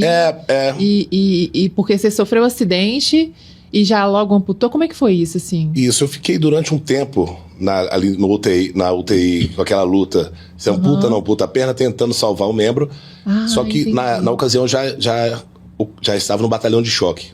Ah, tá. Então, quando soube da notícia que eu teria minha perna amputada, eu pensava o tempo todo que eu queria continuar trabalhando. Claro. Então, quando eu falo que a história tornou uma proporção maior, é porque hoje eu sou o único policial militar na ativa que trabalha no serviço operacional com a prótese. É mesmo? E a gente está falando aqui de uma instituição que está completando agora, comemorando os 250 anos. E E nós estamos falando aqui de uma instituição que é a mais antiga do Brasil. Sim. Então, nas instituições policiais, eu sou o único, ainda sou o único, que trabalha com a perna, com a prótese, né? No serviço operacional. Hoje eu trabalho no Comando de Missões Especiais. Então, ali a gente atua juntamente com atividades com o BOP, com o choque, com a Rotan, né? E com o policiamento ordinário também. E o tempo todo eu fazendo uso da minha prótese, né? Eu não tenho o pé esquerdo. Nossa, olha só. O único e que passou por algo tão sério, né? E tão forte. Eu lembro na faculdade, eu atendi... Meu primeiro atendimento foi de uma criança que ia passar pela amputação. Uma criança que ela já nasceu com uma situação, né? Na perninha. E era inevitável. E a gente tinha que passar por esse processo. Foi tão difícil para ele, para a família, mas foi muito difícil para mim. E eu fico imaginando assim para você, né? Que tá vivendo uma vida e de repente teve um atravessamento e a sua profissão que requer tanto de você, tanto do físico, e ainda assim você permaneceu. E foi acolhida também, né, pelos seus colegas de farda, você falou que você mudou, na época você já estava Eu fui do batalhão de choque. Do choque, ou sempre? Eu trabalhei muitos anos no choque, após o curso de formação eu fui pro batalhão de choque. Atuei também como agente de segurança do governador, Sim. O governador Romeu Zema, e atualmente eu estou no Comando de Missões Especiais, né? Que incrível. Então, assim, sempre na linha de frente ali, no choque, ainda amputado. Eu muitas vezes trabalhei como escudeiro do pelotão, né? E o escudeiro, para quem não sabe, ele é o primeiro a receber o impacto ali. Ele é responsável muitas vezes pela segurança da tropa de choque. E isso era confiado a uma pessoa que, para muitos, seria o que eles chamam de deficiente, né? Aquela pessoa que não está apta a fazer aquilo. E não, a gente está mostrando que a deficiência, ela muitas vezes, ela não é propriamente a física, né? Ela é aquela moral de você achar que você não está apto. Consegue. E a gente vem quebrando essa barreira e quebrando esses paradigmas, né? Que exemplo de força. Mostrando que a gente é sim capaz de mover montanhas. Né? O senhor mencionou que isso levou a se tornar também um palestrante. Sim, a vida, muitas vezes, ali poderia ter sido um sonho interrompido, né? No acidente eu poderia ter tido meu sonho de ser policial interrompido. E não, ali a minha vida se tornou muito maior do que eu planejava, né? O senhor coronel disse ali, né, sobre a gente estar trilhando um caminho, olhando para o retrovisor, eu muito preso àquela vida antiga e durante aquela curva, né, que na curva o carro está indo para um lado, a gente tem que forçar para o outro. Eu fui forçado a mudar a direção da minha vida. Isso, recalculou. E ali recalculei a rota, né? E nesse recálculo, a minha vida tomou uma proporção muito maior. Porque antes, enquanto homem, eu vivia para mim. Eu era uma pessoa egoísta. E eu perdi uma parte de mim para me tornar uma pessoa muito maior. E é interessante essa transformação que a gente tem na perda, a gente crescer. E hoje eu posso dizer que eu sou uma pessoa maior porque eu não vivo só para mim, né? Sim. Hoje a minha vida ela tem uma proporção muito maior. Eu sou reconhecido em todo lugar que eu vou por ser essa... Por essa força, né? Não pela força, mas pelo símbolo que eu me tornei. Então, não só para os policiais, que às vezes a gente se esconde atrás de um problema pequeno. Sim. Não dimensionando problemas, mas às vezes o problema da gente não é aquele monstro todo que a gente está criando. E muitas vezes as pessoas me veem sorrindo, brincando, e falam assim, pô, Jerônimo, eu estava desanimado, eu te vi aqui, cara, a vida tomou outra direção agora. E eu tô sempre com uma palavra de ânimo, né? Porque é sobreviver, né? Sobreviver. Quando eu sofri o meu acidente, eu fico pensando assim, o que poderia ter sido interrompido ali? Não era só o sonho de ser policial. Meu filho tinha 1 ano e meio. Eu estava tendo interrompido o sonho de ser pai. A minha esposa... meu sonho de conhecer o mundo. E hoje eu vejo cada oportunidade como uma oportunidade única. Eu não sei se eu vou estar abrindo os olhos do mesmo jeito amanhã. Então tudo que acontece, uma vez a minha esposa me ligou porque meu filho arranhou o carro andando de bicicleta. Eu falei, que bom que ele tem a bicicleta e que bom que a gente tem um carro, né?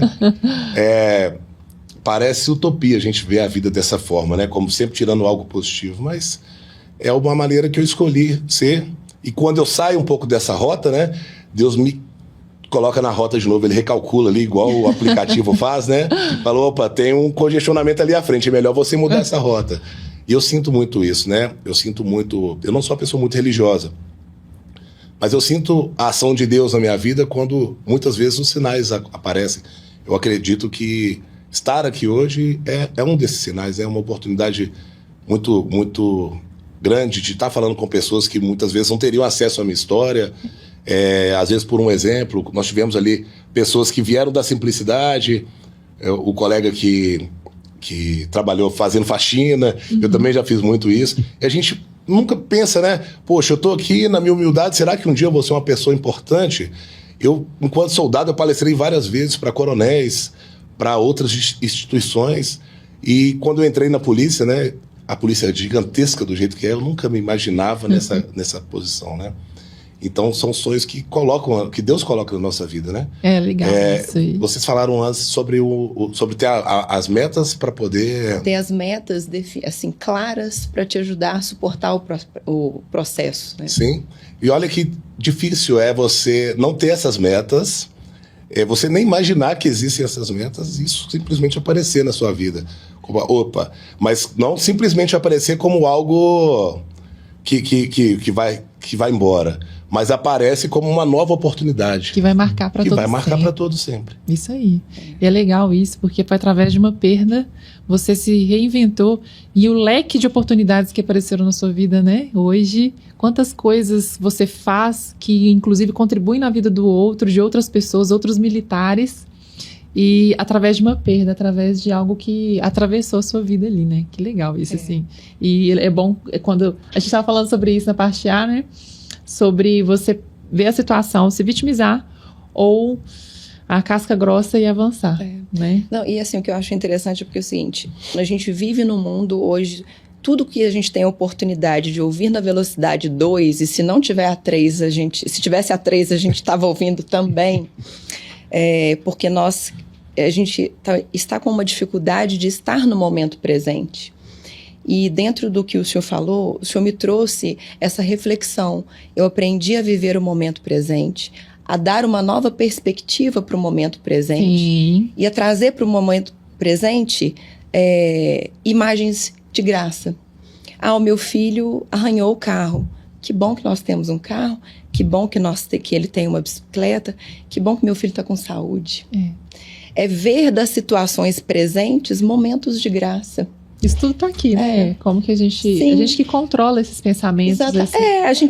Nós temos as escolhas. Exato. Tem algumas coisas, algumas circunstâncias da vida que nós vamos ter que passar por elas. E o senhor mencionou a questão, olha, eu não planejei muitas coisas. Eu acho que tem muitas coisas na nossa vida que a gente não planeja, mas o fato de fazer bem hoje vai nos levar a alguns lugares. Exato. É uma construção. E essa construção, dia após dia, fazendo bem feito, é uma confiança e um exercício de fé. Não necessariamente a fé em Deus, mas a fé naquilo que você acredita estar fazendo naquele momento. Isso constrói. Eu estou olhando aqui essa parede cheia de tijolinhos, para que a segunda, a terceira e a quarta fileira pudessem estar ali, precisou da primeira bem colocada. Isso aí. E a nossa vida, ela é assim. Porque se a gente não constrói bem o alicerce, na hora que chegar lá em cima, ela vai desmoronar. Desmoronar de alguma forma. E o senhor veio com uma construção bem forte, porque na hora que veio o desafio, o senhor segurou as pontas e falou, o que eu vou fazer agora? Eu tenho um sonho, eu gosto de estar no choque, né? E eu vou permanecer. O senhor não colocou em momento algum como uma segunda opção um outro lugar. Sim. É isso que eu ouvi ali muito forte. Eu não ouvi o senhor colocar uma segunda opção pensando nessa possibilidade pelo fato da amputação. O senhor determinou, até mesmo talvez pela construção da história que o senhor contou, que viveu lá atrás. Quando estava fazendo ali as flexões, ele falou, você vai ter que fazer mais 10 e você vai ter que repetir esse mantra daqui. Fica gravado no inconsciente, nos capacita para outras coisas lá na frente que a gente não tem nem ideia do que vai viver, mas que vai utilizar em algum momento aquele remedinho que foi usado, foi colocado na gente lá atrás. Claro. Ele vai ter alguma funcionalidade. Então, acho que é uma lição maravilhosa da gente entender que a nossa base forte, ela vai ser instrumento para que a gente possa superar os desafios e o senhor tinha bem definido, né? Eu vou permanecer no choque, e no choque estou, inspirando outros homens. Isso aí. Sargento Tarcísio, o senhor teve uma participação importantíssima, né? E vai compartilhar um pouquinho pra gente. Sua trajetória deve ser incrível, mas o que marca foi a sua participação ali em Mariana, não é isso? Sim. O que acontece? A gente sempre é comparado, né, com herói, a gente fala que a farda é a segunda pele, mas por trás da farda sempre tem um homem, né? E eu sou o Tarcísio, sou filho da Maria Eunice. Tarcísio também, que é meu pai, né? Ele era também da Polícia Militar. Olha que legal. Eu entrei para a polícia, depois em 99 fui para o bombeiro. E aí no bombeiro eu tive uma trajetória onde eu aprendi muito, né, com as ocorrências, e nos treinamentos que a gente fazia lá, eu olhava muito para mim quando eu entrei, e a transformação da gente de menino para homem, né? E é muito diferente, assim, essa transformação, porque nós passamos por momentos de dificuldade, momentos de alegria, momentos de tristeza. Então, quando me perguntam sobre... mas você já estava preparado para essa ocorrência? Você já é bombeiro? E eu falo assim, não existe preparação para você ver uma pessoa, né, numa situação difícil, porque nós somos uma tropa aquartelada que sai para as ocorrências, e a gente sempre tenta treinar para esperar sempre o pior, para que, se chegar lá for uma coisa mais simples, mais fácil, a gente conseguir adaptar o nosso treinamento àquela realidade naquele momento. Exato. E uma dessas ocorrências foi Mariana, né? Mariana, no rompimento da barragem Mariana, eu estava saí do trabalho, nesse momento eu estava na administração, e a gente estava eu estava com minha esposa, a gente foi para uma formatura do CFS do bombeiro. Chegamos lá, fui prestigiar uma amiga, e ela vamos para a festa, e agora vai rolar a festa agora da formatura e tudo. Eu falei assim, não posso, que eu estou sobre aviso. A barragem que rompeu, a gente pode ir. Foi numa quinta-feira, e a gente lá bem tranquilo. Na hora que eu estava indo embora, que eu falei com ela, se der, eu vou para a festa. E no momento que eu peguei o carro e saí, meu telefone tocou. Vamos estar indo para a barragem, para o acidente da barragem, vamos estar lá, 3 horas da manhã nós vamos encontrar e vamos deslocar para o local. Então, 3 horas da manhã, no dia 6, o acidente foi no dia 5, né, de novembro, e nós fomos para lá. Né, às 3 horas da manhã saímos, fomos para lá. E chegando lá, nós ficamos, né, na base onde foi nos fornecida, né, onde estavam os órgãos de segurança, e eles determinaram o local que a gente ia. Eu fui para Barra Longa, que era uma das cidades lá, né? Era um monte, no município são vários vilarejos ali, um deles era Barra Longa, e eu fui para lá, e na hora que eu cheguei lá, né, era um mar de lama. Então eu fiz uma foto para mostrar para a família, olha, aqui é incrível como é que está aqui. O rio, né, que passava, você não via a cor da água, né, a lama subiu muito, e o rio ia passando, e a nossa missão era retirar as pessoas que estavam ilhadas. Então a gente tinha que entrar na lama, procurar e retirar das casas. E nós fomos buscando ali as pessoas e tudo. Algumas iam para alguns lugares mais altos, e a gente conseguiu resgatar muitas, né? Nesse acidente foram 19 mortos. E uma coisa que me marcou foi que no sábado à noite, a gente já estava num momento de descanso, e eles então nos chamaram ali. Eu estava com o Tenente Hernando na época, e ele falou, olha, nos chamaram ali, vamos ver o que eles estão precisando agora de nós. Era à noite já, eu falei, irmão, deve ser coisa simples, né? Planejamento pro dia seguinte. Olha, tem uma família ali que estavam com 2 pessoas presas nos caminhões que ficaram soterrados. Nossa. Aí vocês vão ter que explicar para elas o trabalho que o bombeiro está fazendo. E nós fomos lá. Chegamos num determinado local, as famílias, e como a gente está sentado aqui agora. E o tenente estava explicando, eu estava ao lado, né? E eu tô vendo as famílias ali, a esposa de 2 esposas, né? E alguns irmãos, uns parentes assim próximos, e eles perguntando, né? Mas o que está sendo feito de efetivo? como que é isso? Como é que é aquilo e tal? E aí eu tava vendo que uma tava olhando sério para lá e olhando para mim. E eu com cara de paisagem, né? Eu falei, não é comigo. O tenente está explicando. Aí, de repente, alguém fez uma pergunta, ele estava explicando, e ela chegou para mim e falou assim, eu quero ouvir de você. O que está acontecendo? Quais as chances do meu marido sair de lá vivo? Nossa. Naquele momento, eu imaginei minha esposa perguntando aquilo. Eu não tinha resposta. Não tinha resposta. E naquele momento eu pensei, e eu naquela missão institucional. Sim. E eu fiquei com aquilo na cabeça, né? Olhei para ela algumas vezes, e ela ficou aguardando a minha resposta. Eu falei, olha, vou tentar te explicar de uma maneira técnica, mas sem esconder a realidade. Ele está preso num caminhão. Lama a gente não consegue nadar. Se você cair, você vai afundar. Se for fundo, você vai descendo. E nós não conseguimos nadar na lama. Tem que ver a profundidade que ele está. O tempo está chuvoso. Pode vir uma chuva. Nós temos que pedir a Deus para que não chova. Para que o caminhão vai ter um bolsão de ar. Ele talvez vai conseguir ficar um certo tempo, né? E para a gente achar com segurança alguém que está sendo feito sobrevoos. Como é à noite, não tem como a gente ter uma noção do local. Tal. E se a gente conseguir chegar a tempo nele, se ele tiver ainda com esse bolsão de ar, ele ainda vai conseguir sobreviver.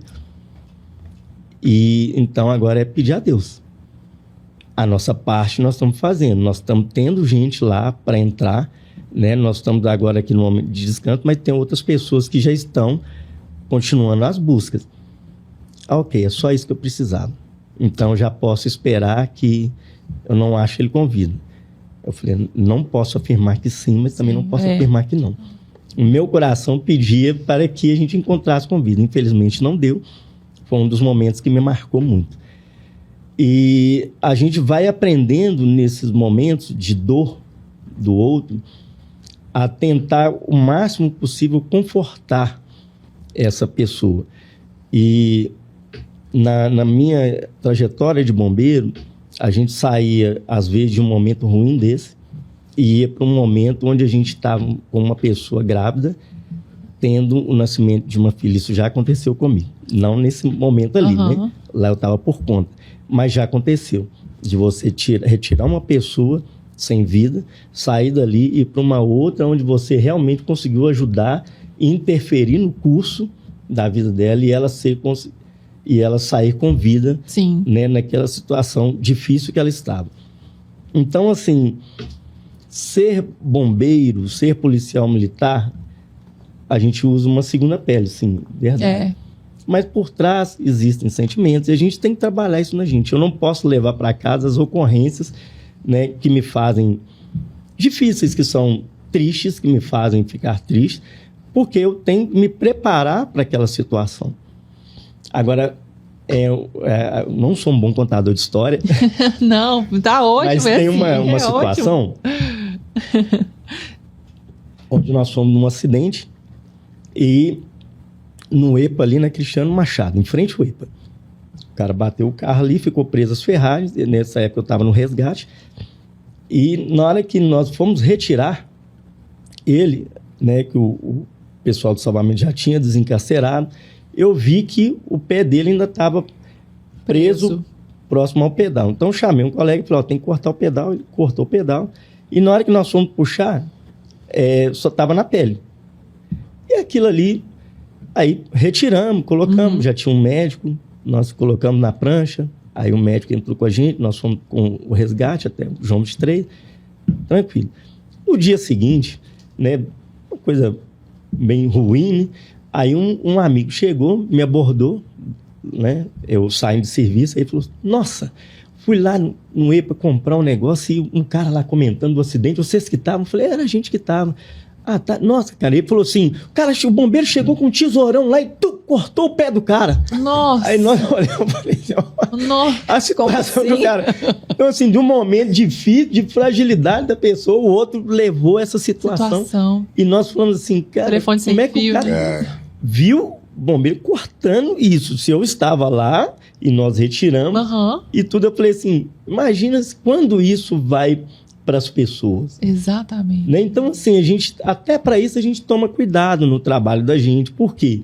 Porque essas situações, as pessoas, muitas das vezes, elas veem a situação e ela sai espalhando de uma maneira que não se torna nem real. E hoje, com a IA, a gente tem que tomar mais cuidado ainda. Então, assim, na profissão, a gente passa por muitas coisas difíceis. E nós vamos nos preparando para isso, para que essas coisas não se tornem internalizadas por nós como ruins. Porque a gente está num momento ruim, mas fazendo uma coisa boa. Enquanto muitos estão fugindo do incêndio, a gente tem que entrar. Né? Entrar para apagar. E é difícil, mas a gente tenta fazer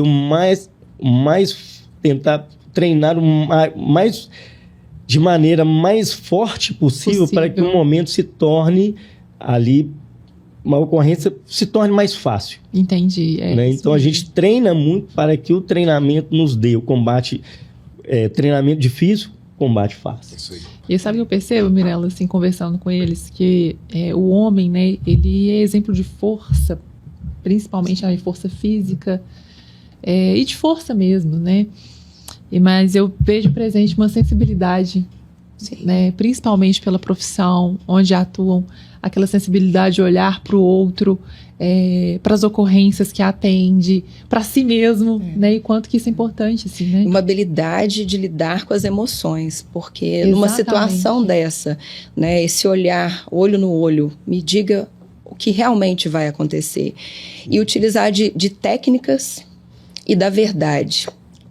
Acho que assim, a sua fala trouxe para ela um acalento, mas a verdade. Isso nele, né? Ela buscava isso nele, passou a confiança, falou assim: olha, você podia dizer inúmeras coisas, mas você usou da verdade e da técnica, do conhecimento que você adquiriu ao longo da sua formação. Isso traz um profissionalismo e uma segurança para quem está naquele momento de dor. E assim, viver, e saiu de um extremo, né? Uma situação onde, infelizmente, foi uma fatalidade. E depois ter a oportunidade de presenciar o nascimento, uma vida, um momento de muita alegria ali para a mãe, com a chegada de um bebê.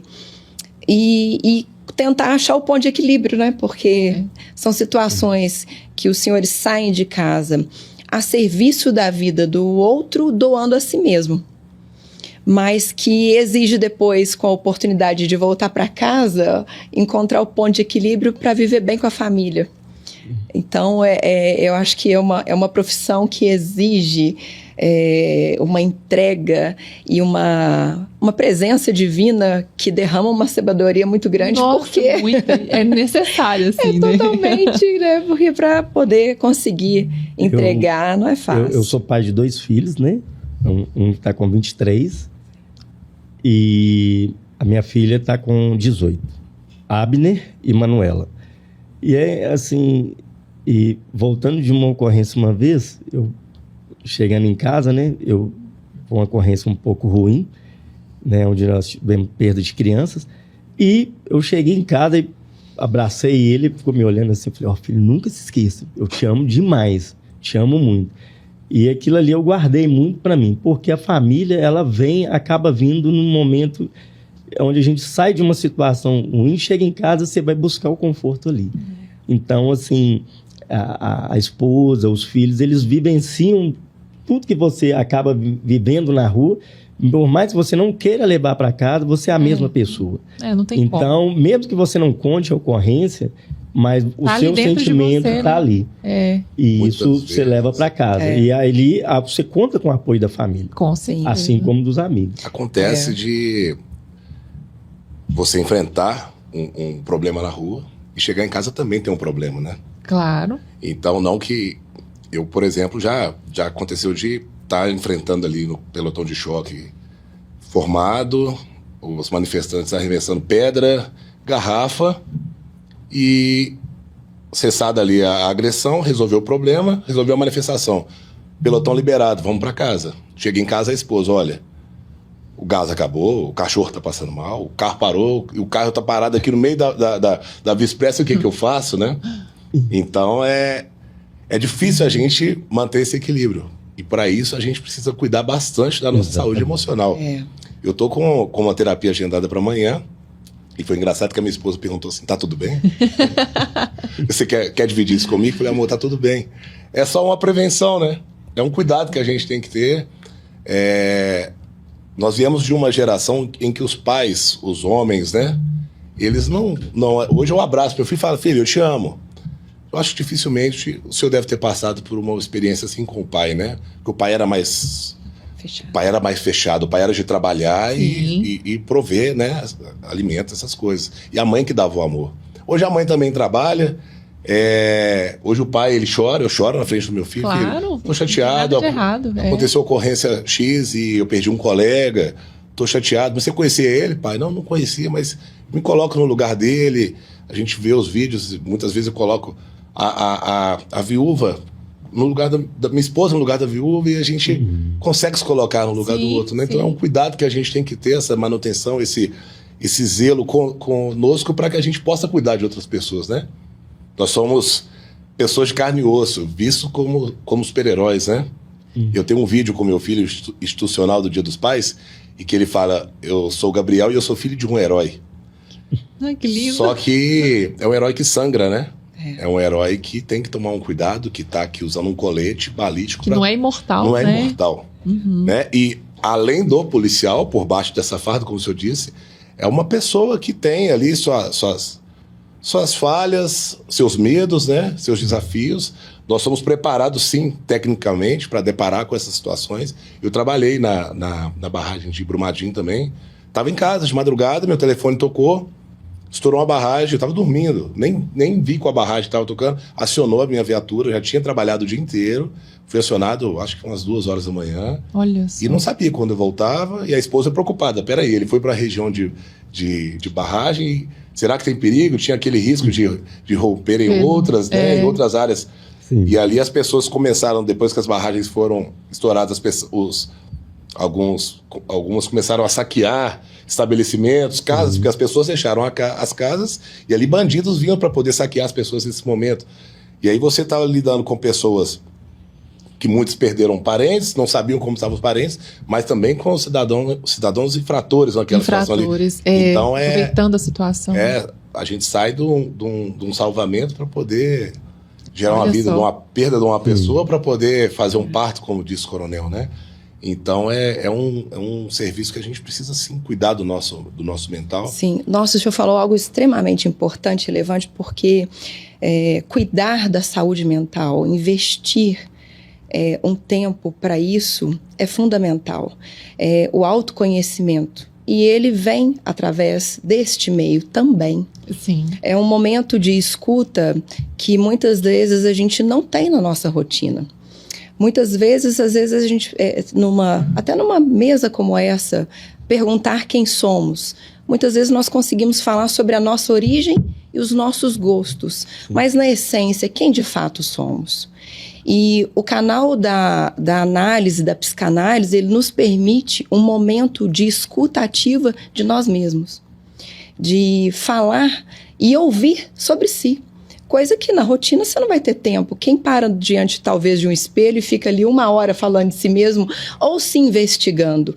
Porque esse é um canal que nos permite se questionar, se conhecer e começar a entender: isso cabe em mim, isso não cabe mais em mim, isso eu gosto, isso eu não gosto. E isso nos ajuda também, dentro desse processo de autoconhecimento, definir prioridades, buscar oportunidades, estar no meio de pessoas que vão caminhar junto conosco dentro daquilo que a gente identificou como propósito para nós, para que a gente tenha a nossa evolução profissional, pessoal, espiritual. E reforça dentro desse testemunho do Senhor uma quebra de paradigmas, de que às vezes as pessoas acreditam que a busca por esse autoconhecimento, na verdade, você está com algum problema? Ou tá ficando doido? Às vezes a gente até ouve isso, né? Nossa, e não tem nada a ver. Ao contrário, às vezes realmente é um amor por si mesmo. Eu estou buscando me conhecer mais. E o autoconhecimento gera esse amor mais lapidado e mais apurado, porque a partir desse momento, me conhecendo mais, eu consigo fazer escolhas melhores.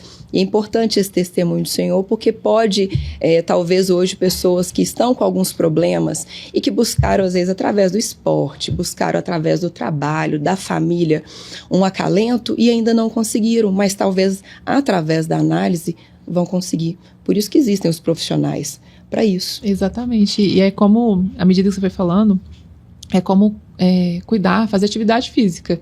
A gente tem o objetivo de ter uma vida mais saudável, alguns querem construir um shape e tal, né? Porque realmente, eu vou fazer atividade física, faz bem para a saúde, faz bem para mim, autoestima. E a saúde mental é da mesma forma, é como objetivo. Se autoconhecer, né? E subir de nível, evoluir, né? E eu achei, uma coisa que eu achei interessante é que, vou trazer para mim, assim, para minha realidade. O pessoal fica assim, nossa, Gabi, hoje você nem fica mais nervosa, né? Você gosta de falar no microfone, eu vejo você fazendo vídeo e tal, é tranquilo pra você, né? Eu morro de medo. Eu falei assim, olha, eu fico nervosa todas as vezes. E eu não quero perder isso. Porque se eu fico nervosa todas as vezes, é o sentimento de estar ali e a mão fica suando e eu tenho aquela sensação de que eu sempre vou fazer o melhor de mim, eu tenho que sempre sair da zona de conforto, não posso achar que eu tô perfeita, e eu tenho aquele sentimento hoje, é o Sargento Jerônimo, e aí a Mirella, o coronel e tal, e eu fico nervosa, será que eles vão pensar de mim, Sargento Tarcísio, será que ele gostou? E esse sentimento de, será que tá bom, tô nervosa, eu faço isso todo dia, mas eu fico ansiosa pra fazer. Por que eu não quero perder? Porque eu não quero ser fria mais, eu quero perder aquela, sabe, ser fria a ponto de estar aqui e tocar. Por tocar, sentei, mais um podcast, mais um microfone, mais um vídeo. Não, e assim vocês. Não perder essa sensibilidade. Porque quando você perde, você se torna frio e toca de qualquer forma. Então, essa sensibilidade, exatamente para esse momento dessa esposa que te pergunta, e aí? Qual me fala a verdade? Você sente essa sensibilidade na hora. Você se colocou no lugar dela. O Sargento Jerônimo, da mesma forma. Mesmo passando por tudo isso, você não perdeu a sensibilidade. Você atua na vida das pessoas, ajuda outras pessoas. O Brasil até me lembrou aqui de uma história que você tem com uma criança que perdeu a perna por conta de uma linha chilena. Você vai compartilhar pra gente? Então, não é perder essa sensibilidade de olhar para o outro, se colocar no lugar do outro e chegar na frieza a ponto de... Poderia responder só de forma técnica, nem pensar, né? E aí seria um coração partido várias vezes, né? Então, que a gente não perca essa sensibilidade pelo outro na nossa profissão, que por mais difícil que seja, né? Nós lidamos com medo diariamente, né? É uma constante na nossa vida, o medo e o zelo. Se a gente não tiver medo, a gente deixa de observar alguns cuidados que a gente precisa ter na nossa rotina, o uso do manuseio do armamento, do equipamento, e aí a gente pode estar perdendo vidas ou a nossa própria vida, né? Então o medo, ele precisa existir na nossa profissão. Só que muitas vezes, assim, com todos nós, a gente busca. Eu lembro quando eu sofri meu acidente, a minha mãe, muito durona, né? Tá tudo bem, tá tudo certo. E ela chegava com os olhos inchados, né? Aí eu falava assim, minha mãe tá chorando escondida. E aí eu chorava, porque é um rompimento, né? É um desespero. Quando você perde um membro, é uma parte sua que literalmente morreu. Sim. Você perdeu uma parte sua, morreu, aquilo foi enterrado. Uma parte sua foi embora. Opa, peraí, uma parte minha morreu. E é um luto duas vezes. Né? Então, eu cheguei pra minha mãe em um determinado momento assim, e falei, mãe, olha no meu olho aqui. Chora comigo. Olha. Não tô querendo chorar, não. Falei, mãe, chora comigo. Divide isso comigo, porque eu tô vendo que você tá chorando escondido, e eu também tô chorando escondido, porque eu tô querendo fazer forte, porque não quer demonstrar, né? Já era ali um choquiano, um policial desse tamanho, e eu queria me fazer de forte pra minha mãe, não queria fazer minha esposa, minha mãe, ninguém ficar mais preocupado, né? E aí ela foi, chorou comigo, e aquilo ali parece que lava a alma da gente, né? E a gente, nós homens, né? Criados, porque o homem não chora. Chora, a gente chora, mas às vezes chora para poder buscar mais força, para poder dar aquela aliviada ali e seguir em frente. O comandante chorou aqui, emocionou, lembrando de uma situação. Essa situação, ele até estava comigo. O Gabriel, ele era uma criança e ele tinha um sonho de ser jogador de futebol. Morava lá em Betim. E um dia ele estava deslocando para um teste, estava voltando da escola e no dia seguinte ele teria um teste para jogar no América, se eu não me engano. E aí uma linha cortante, linha chilena, atravessou a rodovia, ele voltando da escola, um outro veículo passou e esticou essa linha e cortou a perna do Gabriel ali naquele momento. De imediato ele já perdeu a perna.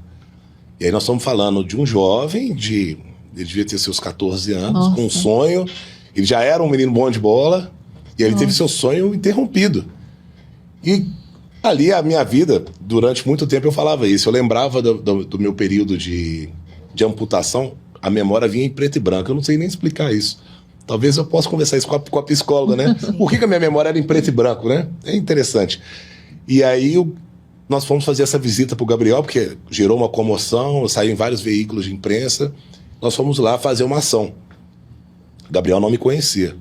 Então eu cheguei lá fardado, meu filho também chama Gabriel, era uma ação do Dia dos Pais, meu filho foi com a gente, o Gabriel ali cabisbaixo, não estava muito interessado com a nossa ação, e nós levamos para ele alguns brindes da polícia, e ele, tá bom. E aí o coronel falava com ele, Gabriel, vai ficar tudo bem, sua vida vai seguir em frente. Ele olhava assim, com aquele olhar de adolescente, com desdém, né? Sim. Vai ficar bem pra você, né? Aí eu agachei do lado dele e falei, Gabriel, vai ficar tudo bem, eu sou igual a você. Ele falou assim, igual como? E olhou pra perna, como quem diz, igual como, né? Eu sou um aleijado, né? Eu falei, eu sou igual a você. E aí eu, ajoelhado do lado dele, eu tirei a minha perna, tirei a minha prótese. Sim. E aí naquele momento, a gente brincou mais cedo que o olhar dele brilhou como uma farda do Senhor, assim, né? E ali você viu a vida dele, a alma dele voltando a ter luz, ter vida, e ele viu esperança na vida dele e falou assim, mãe, na hora ele falou assim, mãe, olha, mãe, a perna dele, mãe, ele tem a prótese também, e ele não tem perna não, mãe. Olha, pai, o pai dele é um pastor. Você imagina, né, que era para um pastor estar enfrentando aquilo com um filho, né? Os questionamentos que aquilo traz para a fé dele. Sim. E aí o Gabriel passou por um processo de protetização também, a gente manteve contato. Posteriormente ele voltou a jogar futebol, existe futebol para amputados. E hoje o Gabriel faz parte da seleção brasileira de futebol para amputado. Então o sonho dele tá aí, tá vivo. O sonho dele tá vivo, né? Não morreu, né? E talvez possa ter sido meu exemplo, ou as orações da mãe, do pai, mas de alguma forma eu influenciei sim aquela vida e várias outras, né?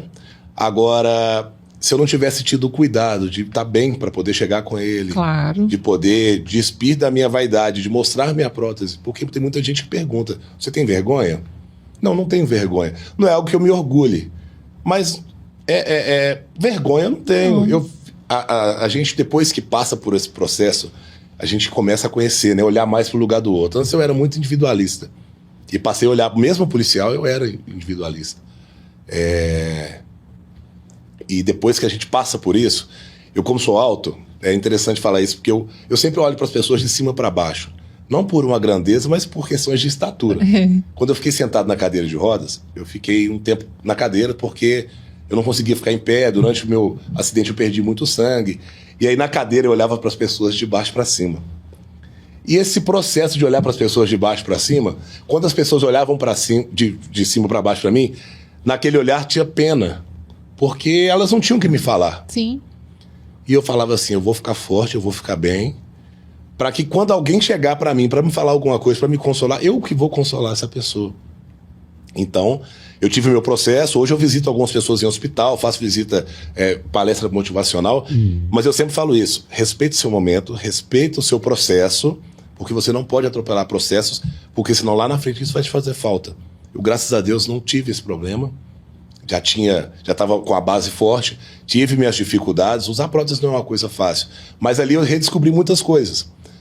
Eu descobri a vontade de... Eu lembro que às vezes na maca, eu fechava o olho e imaginava que eu estava dançando com a minha esposa. A gente gostava de dançar um forrozinho. Eu imaginava que eu estava dançando com ela. Quando eu estava com a muleta, olha que coisa mínima. Eu não conseguia, com as duas mãos usando a muleta, eu não conseguia servir meu próprio prato. Então eu tinha que apontar. Eu quero arroz. Não, menos arroz. Não era estudo de carne. E aí a gente vai descobrindo a importância das pequenas coisas. Do filho estar saudável para poder andar de bicicleta. A minha cadeira de rodas não passava nas portas, porque a gente não projeta uma casa pensando numa pessoa cadeirante, né?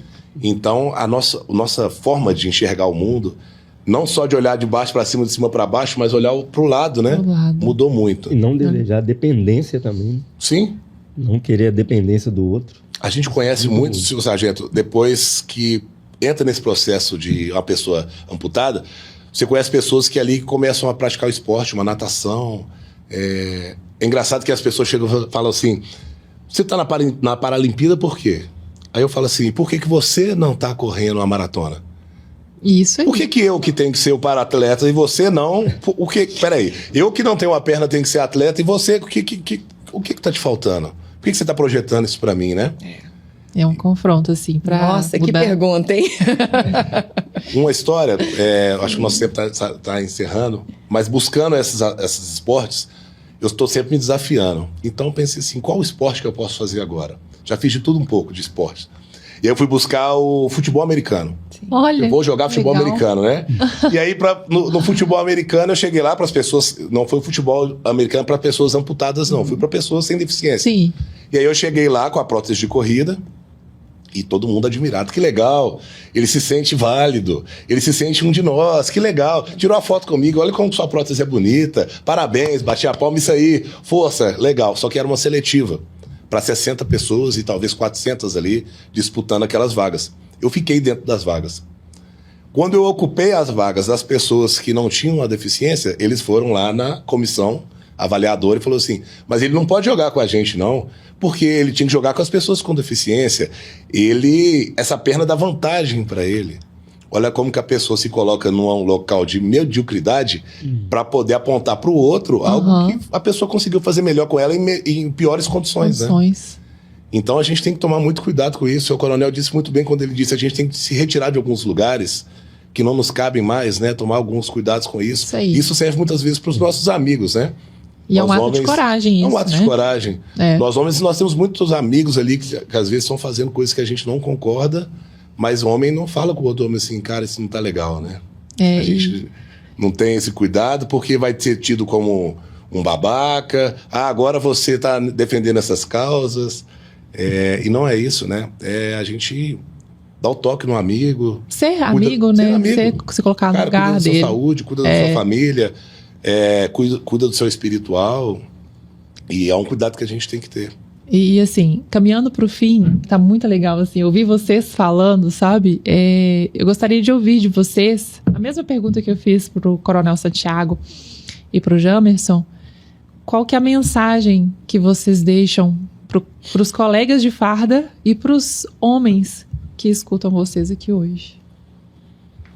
Bom, há muito tempo, em um curso que eu estava fazendo lá em Curvelo, uma sargenta, a gente estava reclamando de algumas coisas, não lembro bem o que era agora, e ela levantou, hoje ela é major no bombeiro, e ela levantou e pediu a palavra em um dado momento e foi falar com a gente. E nessa fala dela, ela ensinou uma frase que eu guardei muito para mim. Cuida do seu ciclo de influência. O que é o ciclo de influência? Né? Aí a gente coloca... Ele tem uma parte nesse círculo de influência. Ele tem uma parte que o que eu controlo está em mim. Eu controlo a minha raiva, eu controlo até mesmo parte das minhas emoções. Eu não consigo controlar 100% a minha emoção, mas eu controlo aquilo que está em mim. Tem uma parte que é a influência, aquilo que eu posso influenciar outra pessoa, que é o que a gente vai fazer aqui, né? A gente espera que o resultado daqui saia uma influência para outras pessoas, que elas possam enxergar coisas boas, não só na profissão, mas nas suas vidas. E tem uma parte que eu não controlo. essa parte que eu não controlo não cabe a mim. Então eu tenho que controlar a mim e influenciar pessoas para que eu consiga alcançar o máximo de pessoas. E depois desse curso a gente foi fazer algumas palestras preventivas para combate a incêndio em escolas, né? Eu peguei uma história que eu aprendi com um chefe nosso lá, e ele tinha, na história, um pai estava assistindo televisão e o filho o tempo todo provocando ele, vamos brincar. Aí ele pegou uma revista e falou, você gosta de quebra-cabeça? Cortou a revista e deu pro filho. Monta aí o quebra-cabeça. Depois que você montar, aí a gente brinca. Não vai montar rápido não, né? Porque era um mapa mundi de um lado. Aí ele cortou ali e deu pro filhinho. Rapidamente o filho volta. Pouquinho tempo depois ele assustou. Aí ele falou assim, mas como é que você montou rápido, né? Aí o filho dele perguntou pro filho. O filho falou para ele, olha pai, quando eu olhei aqui, eu não entendia nada sobre isso aqui. Mas do outro lado, aí eu vi que tinha um olho. Aí eu fui buscando, aí tinha um nariz, tinha não sei o quê. Ele não percebeu, do outro lado da página tinha um rosto. E o filho dele montou. Então, num lado estava alguma coisa sobre países, um mapa, e ele pensou que o filho dele ia tentar montar por ali, e o filho dele notou o olho. Então, qual que é a história? Olhou o olho, o nariz, a boca e montou o quebra-cabeça. Qual a lição que a gente tira disso? Quando você molda o homem, você transforma o mundo. Então, isso era uma coisa que a gente ensinava na escola. Por quê? Quando o pai, por tradição, já colocava fogo na vegetação, né, para ele ter aquele rápido ali, ele dizimar aquela vegetação, né, para pouco depois, em pouco tempo, ele ter as primeiras chuvas e o gado vinha alimentar ali, né? Aquilo era uma tradição no interior. E então a gente ensinava o filho, olha, não faça isso. Se você não fizer isso, existe uma autorização, tem que pegar. Então eles chegavam na casa deles e falavam, pai, não pode ficar colocando fogo mais. Então você vai transformando a criança e vai moldando a criança e vai transformando o mundo. Muito então, legal. Essa é a mensagem que eles traziam pra gente. Então, nesse ciclo de influência, quando ela falou, é isso que a gente tem que fazer, influenciar as pessoas para o bem. Então, a mensagem que eu gostaria de deixar para os meus colegas, né, de trabalho, deixar para os bombeiros, para os amigos, é isso. Olha, cuide do seu ciclo de influência, porque uma parte que cabe a você, a outra você influencia as pessoas e o resultado você vai ver numa situação maior depois. Legal. Sensacional. Isso aí. Eu costumo dizer que as adversidades, né, elas acontecem, vão sempre acontecer. O que vai diferenciar a sua vida é o que você vai fazer com aquilo que te aconteceu. Quando eu decidi que ia voltar para o serviço operacional, me disseram várias vezes que seria impossível, com essas palavras. Isso é impossível, isso não existe. Não tem policial sem perna. Não tem como você fazer isso. E eu já faço isso há mais de 15 anos. Já perdi até a conta de quantos anos tem que eu trabalho com próteses na rua. Muitas pessoas não sabem que eu tô ali, um policial. Alguns policiais já chegaram para mim para falar se é verdade que lá no choque tem um cara que não tem a perna. E eu falava assim, sim, sou eu. Para, isso não é coisa de brincar não, cara. Não, sou eu. Eu levantava a calça e falava, caramba, é você mesmo. Então a mensagem que eu carrego da vida é que você seja resiliente, né? Tem uma frase do Bruce Lee, né? Seja como água, né? Saiba desviar dos obstáculos, mas sem perder a sua essência, e leve vida para onde você for, né? Que a gente saiba... A água, ela é essencial para a vida. A polícia, os bombeiros, nós somos essenciais para o povo mineiro. Mas que a gente também saiba que nós também precisamos de algo que seja essencial para nós. Nós precisamos de nós mesmos, cuidar de nós mesmos. Isso aí. Nesse dia do homem, né? A minha esposa... Quando eu contei para ela dessa data, ela falou assim, há um tempo atrás nós conversamos sobre isso, você falou que ter o dia do homem era a mesma coisa de comemorar o dia da consciência branca. E eu falei assim, tudo bem, mas a gente vai mudando algumas perspectivas, algumas percepções de vida, e eu entendo que o dia do homem ele é muito importante sim, porque hoje a masculinidade, a sociedade clama por ela, né? A gente está perdendo isso na nossa sociedade, o papel do homem. O homem não só como o gênero masculino, mas o papel do homem ali, do cuidado. Fisiologicamente nós temos as nossas diferenças. Eu acho que a gente precisa resgatar um pouco disso. Do homem assumir o papel do homem, da mulher também se colocar no papel dela, e para que juntos a gente continue construindo a nossa existência, né? Sim. Nos mantendo vivos. Eu respeito muito, né? Depois que a gente passa a conhecer mais as pessoas, eu passei a fazer parte do grupo de pessoas com deficiência, a gente respeita outros grupos também, mas eu acho que é importante a gente respeitar o pai, o papel do homem. Sim. Na minha casa isso é bem estabelecido, né? Meu pai é isso, minha mãe é aquilo, mas, por exemplo, eu hoje ajudo a minha esposa na faxina, ela me ajuda, às vezes, levando um carro no mecânico, isso não me torna menos homem. Com certeza. E a mensagem que eu deixo para os colegas é que a gente saiba respeitar as nossas limitações, mas não se esconder atrás delas. E buscar sempre algo maior, que seja mudando um ciclo, respeitar, tomar cuidado com o que nos cerca, e cuidar também um dos outros, né?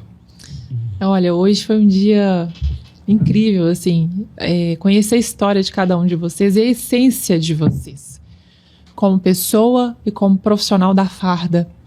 E eu quero agradecer a vocês esse momento, agradecer a entrega de vocês, porque vocês são para além desses homens que estão sentados, estão vivendo vidas e transformando vidas e vivendo para si mesmo, que vocês continuem. Quero agradecer também ao Coronel Santiago, ao Jamerson, por esse momento, por esse dia aqui conosco, de compartilhar mesmo, de trocar essas figurinhas e grandes figurinhas sobre a história de vocês, o como é rica, o como vocês são fortes, são guerreiros, são sensíveis, homens de fé, homens que marcaram e marcam outras vidas, histórias, e estão construindo um grande legado. Muito obrigada a vocês por este momento, e eu deixo as considerações finais para a nossa presidente Afas Mirella, que nós vamos... Já foi impactante hoje, né? Nossa, eu acho que para fazer as considerações finais a gente tem que pegar os cortes. Bom, primeiro agradecer a Deus por essa oportunidade maravilhosa, porque eu vejo o cuidado dele com as nossas vidas e com certeza com as vidas das pessoas que vão receber essa mensagem. A Copeng Cicobi, que quando nós falamos da ideia, comprou a ideia, falou, estamos juntos, e já ouvi aqui nos bastidores que nós vamos ampliar isso ainda mais. Legal, muito bom. Aos senhores, obrigada pela partilha, pela doação. Hoje foi uma mesa de doação, né? Foi. E assim... segurei muitas vezes para não me emocionar, vou segurar de novo, mas tenho certeza que essa força que vem da potência masculina, ela vai muito além daquilo que para nós mulheres representa. Ela traz para nós conforto, acalento, traz para nós segurança. E ver o profissionalismo dos senhores usando disso a favor das pessoas, a favor das vidas, e trazendo isso também de volta para casa, nos traz, assim, a esperança de que há, sim, um grupo de pessoas contribuindo para um mundo melhor. Sim, sim. Nós temos aqui a Livinha pequenininha aqui, né? E que, com certeza, vai poder viver no mundo melhor. Sim. Né? Então, assim, parabéns pelas escolhas dos senhores, pelas escolhas também do Coronel Santiago, do Jamerson, né?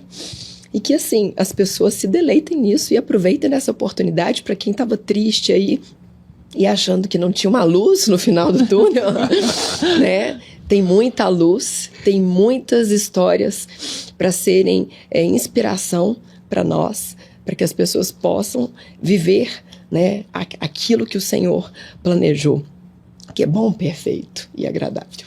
É isso. Muito obrigada a vocês, e uma salva de palmas para esses grandes homens.